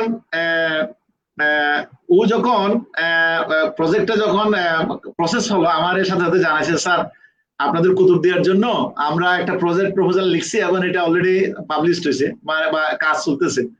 এটা খুব ভালো লাগে যে না, আমি বলছি যে আসলে এটা খুব ভালো দরকার, আমরা তো এটা ড্রিম করে আসছে অনেকদিন, আমার জেনারেশনও পায় নাই, আগের জেনারেশনও পায় নাই। আমরা তো হারিকেনের আলোতে, তাই না, আলো ছিল না, যেখানে আলো থাকতো সেখানে যেতাম, পড়াশোনা করছি। এইভাবে অনেকগুলো বাধা অতিক্রম করে আসা, আর যারা আসছেন কুতুবদিয়া ক্রস হয়েছে আরো উপরে গেছেন, সবার কিন্তু এরকম হিস্ট্রি আছে, শুধু আমারটা না, আপনি দেখবেন যে সবারই এরকম হিস্ট্রি আছে। তো এগুলো বাধাটাকে আরো বেশি সহজে দিয়ে এগিয়ে যাওয়ার সামনে, আপনি যত একটা ইঞ্জিনিয়ারিং একটা টার্ম আছে, আপনি যত রেজিস্ট্যান্স পাবেন আপনার ভেলোসিটি কম হবে কিন্তু, তাই না? এটা হচ্ছে একটা ভিসকোসিটি একটা টার্ম, মেকানিক্যালের একটা টার্ম। হ্যাঁ হ্যাঁ, এই যে আপনার রেজিস্ট্যান্সটা যত বেশি, আপনি কিন্তু মুভমেন্টটা তত কম। এটা হচ্ছে আপনি যদি ব্লাড তো আস্তে ফ্লো করে, পানি কিন্তু জোরে ফ্লো করে, বাতাস আরো জোরে ফ্লো, বাতাস কিন্তু ভিসকোসিটি কম, পানির ভিসকোসিটি কম, আর বাতাসের একটু বেশি। এই যে ব্লাডের কিন্তু ভিসকোসিটি বেশি, মানে কি আপনি ব্লাড কিন্তু ইজিলি কিন্তু সহজে কিন্তু মুভ করে না, মধুর ক্ষেত্রে ভিসকোসিটি আরো বেশি। এই যে আপনার যত বাধা আসবে, আমি ছাত্রদেরকে এটা বলি, দেখো যে এই যে বাধাগুলো যত বেশি হবে, তত কিন্তু তোমাকে এই ভিসকোসিটি ক্রস করতে হবে। এই জন্য ভিসকোসিটি ক্রস করার জন্য করা যায়, কেমন করবো স্যার, করা যায় কিভাবে? আপনি যদি লিকুইড হন তাহলে একটা ট্রিটমেন্ট, আপনি যদি মনে করেন আপনি ডিটারমিনেশনের উপরে ডিপেন্ড করবে, আপনি বলবেন যে না স্যার আমরা করবোই, তাহলে করার জন্য আপনি সেভাবে অ্যারেঞ্জমেন্ট করবেন। আপনি যদি গ্যাস হয়, আপনি যদি একটু হিট দেন তাহলে সেক্ষেত্রে তো কমে যাবে, তাই না? এরকম ভিসকোসিটি কম মানে আপনার বাঁধা কম হলে আপনি আগেই চলে যাবেন, এরকম আর কি, যে বাঁধার সাথে আসলে গতির একটা বিষয় আছে, এই বাঁধাগুলো ক্রস করে সামনে চলে যেতে হবে। স্যার আপনাকে অশেষ ধন্যবাদ স্যার। আমরা আলো জ্বালানোর জন্যই দ্বীপের আলো জ্বালানোর জন্যই দীপশিখা দ্বীপে শিখা ধরে আছি, যেটা দিয়ে আমরা আলো পৌঁছে দিতে পারবো বলে আমাদের দৃঢ় বিশ্বাস। যেটা আমাদের নামেরই একটা সূত্র, যেটা আমাদের লক্ষ্য হচ্ছে যে আলোকিত। আমি শেষ করার আগে একটু 1 মিনিট অ্যাড করবো, একটু সময় দেবেন 1 মিনিট। এটা হচ্ছে দীপশিখা নিয়ে একটু, আপনি দীপশিখা নিয়ে একটু কথা বলতে। জি জি জি স্যার, আমাদের দীপশিখা তো 2017 সাল থেকে যাত্রা শুরু করেছে। এর আগে হয়তো অন্যভাবে ছিল। আমরা প্রথম নাম প্রকাশ করে আমাদের সিলেট ভবনে আমাদের প্রস্তাবিত নামের পরিপ্রেক্ষিতে আমাদের এটা হলো। এবং আপনি হয়তো আমাদের বিগত 4 বছর ধরে আমাদের সম্পর্কে একটু জানেন, বা আমাদের অনুষ্ঠানগুলো যেগুলো হয় ঢাকায় প্রত্যেক বছর সব ঢাকায় যারা আছে তাদেরকে দিয়ে চেষ্টা করি। নবীন বরম একটা প্রোগ্রাম থাকে, ইফতার মাহফিল থাকে, তারপর হচ্ছে একটা পিকনিক প্রোগ্রাম থাকে। এই বছর আমরা প্রায় 265 জনকে কুতুবদিয়ায় ত্রাণ দিয়েছি, 4টা পর্বে বিভক্ত করে, এবং আমাদের সেমিনার পর্ব থাকে। আমাদের এই সব কার্যক্রম বা মূল্যায়ন বা আমাদের দীপশিখার এই সবকিছুকে আপনি কিভাবে মূল্যায়ন করবেন? অনেক ধন্যবাদ, এটা খুবই গুরুত্বপূর্ণ একটা কোয়েশ্চেন। কারণ দীপশিখা এটা মাত্র এরকম, এটা একটা লিডিংই বলবো আমি, যে আপনারা যে উদ্যোগটা নিয়েছেন, যে বিভিন্ন মাল্টি ডাইমেনশনাল যে কন্ট্রিবিউশনটা কুতুবদিয়ার জন্য করছেন, এটা আসলে একটা অ্যাপ্রিসিয়েবল, এটা ধন্যবাদ জানার মতো। আমি আমার অন্তরের অন্তঃস্থল থেকে ধন্যবাদ জানাচ্ছি। আপনারা অনেক আইটেম নিয়ে অনেকগুলো এরিয়া নিয়ে কাজ করছেন, এবং এটা আমি আশা করব, দোয়া করছি যে সবারই কন্ট্রিবিউশনে আমি নিজেও কন্ট্রিবিউট করব, এবং যে কোনো কাজে আমাকে ডাকলে আমি অবশ্যই যাব এবং অবশ্যই ইনভলভ থাকবো। এবং এই কাজের মাধ্যমে আরো বেশি টেকনোলজিটা, ইঞ্জিনিয়ারিংটা, সায়েন্স এন্ড ম্যাথের যে ফ্লেভারটা কুতুবদিয়ার মানুষের কাছে আরো বেশি পৌঁছে যাবে। এবং এতে করে আপনারা শুধু লাভবান হবেন না, এটা কুতুবদিয়ার আপামর জনসাধারণ সবাই লাভবান হবে, এবং তারা ইন্সপিরেশন পাবে, এবং সাথে সাথে আপনারাও পাবেন। আপনারাও কিন্তু এটাতে ভাগিদার হলেন, যে হয়তো বলবে যে কুতুবদিয়া এখন দেখা যাচ্ছে যে প্রতি বছর 20 জন করে বুয়েটে চান্স পাচ্ছে। কেমনে পাচ্ছে? কুতুবদিয়ার 20 জন 30 জন করে বুয়েটে চান্স পাচ্ছে, কারণ এটা দীপশিখার মাধ্যমে, বড় ভাইদের মাধ্যমে, বিভিন্ন স্কুলগুলোর ছাত্রগুলোকে জানানোর মাধ্যমে, বা বড় যারা পড়ছেন বা যারা অভিজ্ঞতা শেয়ারের মাধ্যমে এটা হয়েছে। তো হয়তো একসময় হয়তো আপনার হয়তো মূল্যায়নটা পাবেন, মূল্যায়নটা আসবে যে না, এটা হয়তো আল্লাহর পক্ষ থেকেও পাবেন। এটা মানুষের ভালো কাজ কিন্তু কখনোই বৃথা যায় না। You are doing great job for the betterment of Kutubdia, as well as for the betterment of the country, as well as for the betterment of our civilization. Thanks a lot. Thank you so much. Thank you sir for your inspiration. আপনাকে অশেষ ধন্যবাদ sir. আপনি দীপশিখার কাছে কি প্রত্যাশা করেন, বা আগামী 5-10 বছর দীপশিখা কোথায় গিয়ে দাঁড়াক, আপনি সেটা কি প্রত্যাশা করেন? দীপশিখার কাছে আমার অলরেডি অনেকগুলো কাজ করছেন, এই জন্য I am very proud of activities of the Dipshikha. আমি এরপরে যেটা চাইবো সেটা হচ্ছে আপনারা আরো বেশি একেবারে মানে একদম প্রত্যন্ত লেভেলে, একদম আপনি দেখবেন যে স্ট্রাগল কারা করে, যাদের প্রবলেম বেশি, তাই না, এরকম কিছু আপনারা সিলেক্ট করুন। হ্যাঁ, যে মনে করেন যে ঝরে পড়তেছে, বা খুবই মেধাবী, বা মনে করেন যে কোনো ফেসিলিটিস নাই, এগুলোকে আপনারা কথার মাধ্যমে, কাজের মাধ্যমে, বা হেল্পের মাধ্যমে, বা তাদেরকে কমিউনিকেট করে দেওয়ার মাধ্যমে আপনি তাদেরকে জাগিয়ে তুলুন। স্কুল লেভেল হোক, আপনার কলেজ লেভেল হোক, মাদ্রাসা লেভেল হোক, গ্রাম লেভেল হোক, সবকিছু লেভেলে হোক, এভাবে যদি আপনারা যদি ইনার যে উইলটা, ইনার যে আপনার হিডেন যে ইয়াটা আর কি, মানুষের যে হিডেন পাওয়ারটা যদি আপনারা কুতুবদিয়ার, বিশেষ করে যারা একদম কি বলা হয় একেবারে অবহেলিত এবং খুব খারাপ অবস্থায় আছে, এইগুলো থেকে যদি আপনারা যদি একটু যদি রিচ করতে পারেন, আবার যারা মনে করেন আছে তাদেরকেও আর একটু মোটিভেট করলেন, আর যারা একদম খুব খারাপ অবস্থা আছে তাদেরকেও যদি একটা টাইম যদি একটু আপনারা যদি ইনফর্ম করতে পারেন, বলতে পারেন, বা লিফলেট দিতে পারেন, বা তাদের নিয়ে একটা ওয়ার্কশপ করতে পারেন, স্কুল মনে করেন খুলছে, বা মনে করেন যে আপনি কুতুবদিয়া হাই স্কুলের সায়েন্সের ছাত্র নিয়ে একটা টক দিলেন, হেডমাস্টার সাহেবকে বললেন, হেডমাস্টার স্যারকে বললেন, স্যার আপনাদের যারা যারা রিচ করতে পারে তাদেরকে একটা টক দেন, আমরা যারা এই লেভেলে আছে তারা কথা বলতে চাই। আমরা যদি আপনি যদি আমাকে বলেন, আমি কথা বলতে অসুবিধা নেই।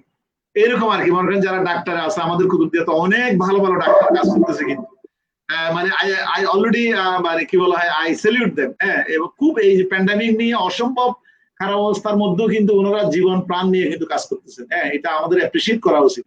এই যে কাজগুলো করছেন তাদের যে এই অভিজ্ঞতাটা যদি শেয়ার করা হয় তাহলে প্রান্তিক লেভেলে কুতুবদিয়াতে যারা এখনো অনেক লেভেল আছে বুঝছেন, যারা রিস্ক করা যায় না, এই যে বললেন আপনি ইউনিভার্সিটিতে কেন পড়াবো, একটা চাকরি পাচ্ছে তারা তাদেরকে চাকরি দিয়ে দিই, বা মনে করেন কেন এতটুকু পড়াবো, বিয়ে দিয়ে দিই, এই বিষয়গুলো আর কি।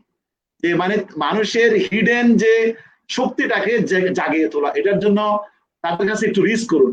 হ্যাঁ, সেমিনারের মাধ্যমে হোক, কথার মাধ্যমে হোক, তাদেরকে দু একটা কোয়েশ্চেন দিয়ে দেন, কয়েকটা পয়েন্ট নোট করতে পারেন, যে তাদেরকে কোয়েশ্চেন দিয়ে দেন যে এগুলো কেমন ভাবে হয়, বা তাদের সামনে একটা জিনিস বানান, যে পারে তাদেরকে দিয়ে দেন। রোবট কিভাবে বানায়, হ্যাঁ, তাদের একটা টিম, তাদেরকে দেখা করে দেন ড্রোন কিভাবে বানায়, তাই না, রাস্তা কিভাবে বানায়, এগুলো যে চাঁদে কিভাবে যায়, তাই না, স্যাটেলাইট কিভাবে পাঠিয়েছে, এগুলো যদি আপনি একটু দেখাই দেন। যেমন আমি একদম ছোট বয়সে চাঁদে কিভাবে গিয়েছিল 1969, এই যে 69 চাঁদে গেছে, এটা আমার এই যে প্রাইমারি লেভেলের শেষ করে যখন আমরা হাই স্কুল লেভেলে এটা শুনছি, কলেজ লেভেলে এসে আমরা দেখছি, কলেজের আগে দেখার সুযোগ হয় নাই। এই যে তখন থেকে যে না এই যে স্পেস নিয়ে কাজ করা, স্যাটেলাইট নিয়ে কাজ করা, আমি একটা এক্সাম্পল দিই কুতুবদিয়ার ছাত্রছাত্রীর জন্য খুবই ইম্পর্টেন্ট হবে। এই যে আরব আমিরাতের একজন মহিলা, উনি ছোট বয়সে এই যে একটা মহিলা নবচারীর একটা কাহিনী দেখছেন আর কি, তো ওনার মধ্যে এটা ঢুকে গেছে যে না মহিলারাও যেতে পারে। তো উনি এটা কাজ করছেন, এবং উনি ইঞ্জিনিয়ারিং এন্ড টেকনোলজি ইউনিভার্সিটি চান্সও পান না, নামটা ভুলে গেছি, আমার কাছে নামটা আছে এই মুহূর্তে নাই। তো উনি এটা পড়াশোনা করে রিলেটেড কাজ করে তাদের গভর্নমেন্টকে বুঝিয়ে প্রজেক্ট নিয়ে ওই প্রজেক্টের উনি প্রধান হিসেবে উনি এখন স্পেসে যাচ্ছেন, নামটা ভুলে গেছি আমি। এই যে মহিলা হোক পুরুষ হোক, তাই না, এই যে একটা লেভেলে অবশ্যই এদিক দিয়ে আপনি যে ধর্মীয় হন আপনাকে ধর্মীয় নীতি বিষয়গুলো মানতে হবে, আপনাকে অবশ্যই এটাকে আমাদের আল্লাহর যে দায়িত্বটা আমাকে পালন করতে হবে, এবং মানুষের যে দায়িত্বটা পালন করতে হবে, এবং আপনার কাজটা ভালো মতো করতে হবে, এটাও কিন্তু অ্যাকাউন্টেবল, আপনি জবাবদিহি করতে হবে আপনাকে, এবং আল্লাহর কাছেও জবাবদিহি করতে হবে। সেই জন্য অনেস্টি যে খুব ইম্পর্টেন্ট। আর আমরা ইঞ্জিনিয়ারিং এর ভাষায় বলি এটা হচ্ছে ইঞ্জিনিয়ারিং ইথিক্স, এই সাবজেক্টটা আমরা এখানে ঢুকিয়েছি। আপনি দেখেন যে একটা রাস্তা বানাচ্ছে, এখানে 100% এর মধ্যে 50% ভালো জিনিস, 50% খারাপ জিনিস। আপনি একটা বিল্ডিং বানাচ্ছেন, ভেঙে পড়ে যাচ্ছে, একটা ব্রিজ বানাচ্ছেন, ভেঙে পড়ে যাচ্ছে। এই জন্য আমরা ঠিক করছি, বিশ্ব ব্যাংকেরও আছে, গভর্নমেন্টেরও একটা অর্ডার আছে, আমরা ইঞ্জিনিয়ারিং ইথিক্সটা এখন পড়িয়ে ছাত্রদেরকে আরো বেশি এটা প্র্যাকটিক্যাল এবং থিওরিটিক্যাল নলেজ দেবো, যাতে ওরা কর্মজীবনে যাতে করে এটা অ্যাপ্লাই করতে পারে, ইথিক্যাল বিষয়গুলো যাতে মেনটেন হয়, আইডিয়াল বিষয়গুলো যাতে মেনটেন হয়। কারণ আপনি যদি নিজে যদি সৎ না হন, আপনি ইথিক্যাল যদি না হন, আপনার কাজটাও ইথিক্যাল হবে না, সৎ হবে না। আপনি এখানে অন্য কিছু করতেই পারেন চাইলে। এই জন্য নিজের কাছে জবাবদিহি করে সৎ থাকার জন্য কাজ করা, জবাবদিহি করার ভয়, আর আল্লাহর কাছে জবাবদিহি করার ভয় থেকে দুনিয়াতে চলা, কাজ করা, ডিলিংস করা, পড়াশোনা করা, সবকিছু এর মধ্যে, তাহলে কিন্তু আপনি সফল হবেন। সফলতা ইজ নট এ ডেস্টিনেশন। আমি আপনাকে বলি সবাইকে, সফলতা হচ্ছে একটা জার্নি, কিন্তু success is a journey, not a destination. আপনি বলে যে না খুব সফল, কিন্তু তার কাছে গিয়ে বলবেন যে আপনার সফলতা, আর আপনার সামনে আর কেউ সফল আছে, বলছে হ্যাঁ, নিউটন নিজেই বলছে যে আমি তো জ্ঞান সাগরে এখনো মাত্র নর্মাল পয়েন্ট। এটার আসল সফলতা কিন্তু আমাদের যারা ইসলামী ধর্মীয় মূল্যবোধে আমরা আছি, ইসলামে আছি, আল্লাহ বলে দিচ্ছেন যে আখেরাতে সফলতা হচ্ছে আসল। এই যে ওখানে যে আমাদেরকে সফল হতে হবে, জবাবদিহি করতে হবে, এই জন্য আমরা আমাদের কাজগুলো অনেস্টলি করব, ইথিক্যালি করব। আমার দ্বারা যত কোনো আমার নিজের ক্ষতি না হয়, পরিবারের ক্ষতি না হয়, দেশের ক্ষতি না হয়, দশের ক্ষতি না হয়, সেভাবে আমি নিজেকে সমতাবদ্ধ হই, এটাই মেনটেন করি, এটাই মনে হয় সবচেয়ে ভালো। আপনাকে অশেষ ধন্যবাদ স্যার। আপনার বক্তব্য থেকে আশা করি অনেকেই আজকে অনেক কিছু শিখেছে। আমি মাত্র কিছুক্ষণ একটা পয়েন্ট নোট করলাম, success is a journey not a destination. আশা করি আপনার এই দীর্ঘ বক্তব্য থেকে অনেকেই অনেক কিছু শিখেছে। আমার মতো যারা দেখতেছেন সকলকে আবারও স্বাগত, সকলকে আবারও ধন্যবাদ। স্যার, আমার মতো একজন ক্ষুদ্র মানুষকে, আমার মতো আপনার স্টুডেন্ট হওয়ার পর্যন্ত যোগ্য নয় আমি, আমাকে আপনি প্রায় 1 ঘন্টা 40-50 মিনিট মতো সময় দিয়েছেন। আপনাকে অশেষ ধন্যবাদ। আপনাকে আমার পক্ষ থেকে ধন্যবাদ, দীপশিকার পক্ষ থেকে ধন্যবাদ, কুতুবদিয়ার মানুষের পক্ষ থেকে ধন্যবাদ, সর্বোপরি বাংলাদেশের পক্ষ থেকে ধন্যবাদ। আমরা আপনাকেও ধন্যবাদ জানাচ্ছি, সবাইকে সালাম জানাচ্ছি এবং ঈদ মুবারক জানাচ্ছি। কালকে আমাদের ঈদ, সবাইকে ঈদ মুবারক। তাকাব্বালাহু মিন্না ওয়া মিনকুম। সবাইকে ঈদ মোবারক। স্যার, আপনি দর্শকদের উদ্দেশ্যে শেষ কিছু বলার থাকলে আপনি বলবেন। দর্শকদের উদ্দেশ্যে আমার শেষ বলা হচ্ছে, আপনারা সবাই আমার জন্য দোয়া করবেন যাতে আমি আমার এই সৎ পথের এই জার্নিটা যাতে চালু রাখতে পারি। আর এর মধ্যে যদি আমি আমার সম্মানিত যারা আমাকে বিভিন্ন ভাবে হেল্প করেছেন তাদের সকলকে আমার অন্তরের অন্তঃস্থল থেকে ধন্যবাদ জানাচ্ছি, সালাম জানাচ্ছি। সবাই আমার জন্য দোয়া করবেন। আর এই দীর্ঘ যে এই জীবনে আমি যদি কোনো কষ্ট দিয়ে থাকি কাউকে, আমাকে মাফ করে দেবেন। আর আমি আরো বেশি দেশকে দিতে চাই, আমার কুতুবদিয়াকে দিতে চাই। আমাকে যে কোনো ভাবে যদি আপনারা বলেন যে এই কাজে আপনি ইনভলভ হন, অবশ্যই ইনভলভ হবো। এবং সর্বোপরি সকলকে সালাম জানাচ্ছি, ঈদ মোবারক জানাচ্ছি। আপনারা সকলে ভালো থাকবেন, সুস্থ থাকবেন, নিরাপদ থাকবেন এবং স্ট্রং থাকবেন। Stay safe and strong by the grace of almighty Allah and by the wishings of all you. Thank you sir. আমি আপনাকে প্রায় 2-3 সপ্তাহ ধরে অনেক জ্বালাতন করলাম, অনেক ডিস্টার্ব করলাম আপনার অফিসে। না না, ইটস নট এ ম্যাটার। আমার কোনো ভুল ত্রুটি হলে আপনি না না না, আমার জন্য দোয়া করবেন, সকলের জন্য দোয়া করবেন। আমাদের সকলকে ঈদ মোবারক। আগামী কালকে আমাদের পবিত্র ঈদুল আজহা, ইনশাআল্লাহ ঈদ মোবারক। সবার ঈদ মোবারক, ঈদ কবুল হোক। সবাইকে ঈদ মোবারক। আমাদের পরবর্তী প্রোগ্রাম ঈদের পরে আমাদের কতগুলো স্পেশাল পর্ব থাকবে, ঈদ স্পেশাল পর্ব। এই সংলাপে আপনাদের দেখার জন্য আমি একটু এক মিনিট আরেকটা জিনিস একটু শুনছে।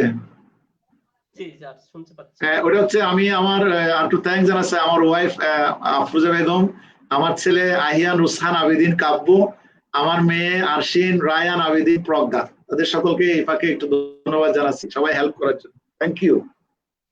Thank you sir. অতদিন পর্যন্ত সকলে ভালো থাকবেন। আমাদের ঈদের পরবর্তী আমাদের স্পেশাল ঈদ প্রোগ্রাম সংলাপগুলো দেখার জন্য সকলকে আমন্ত্রণ। ভালো থাকবেন, সুস্থ থাকবেন। শুভরাত্রি, ঈদ মোবারক। আল্লাহ হাফেজ। ঈদ মোবারক। আসসালামু আলাইকুম। আল্লাহ হাফেজ। আসসালামু আলাইকুম।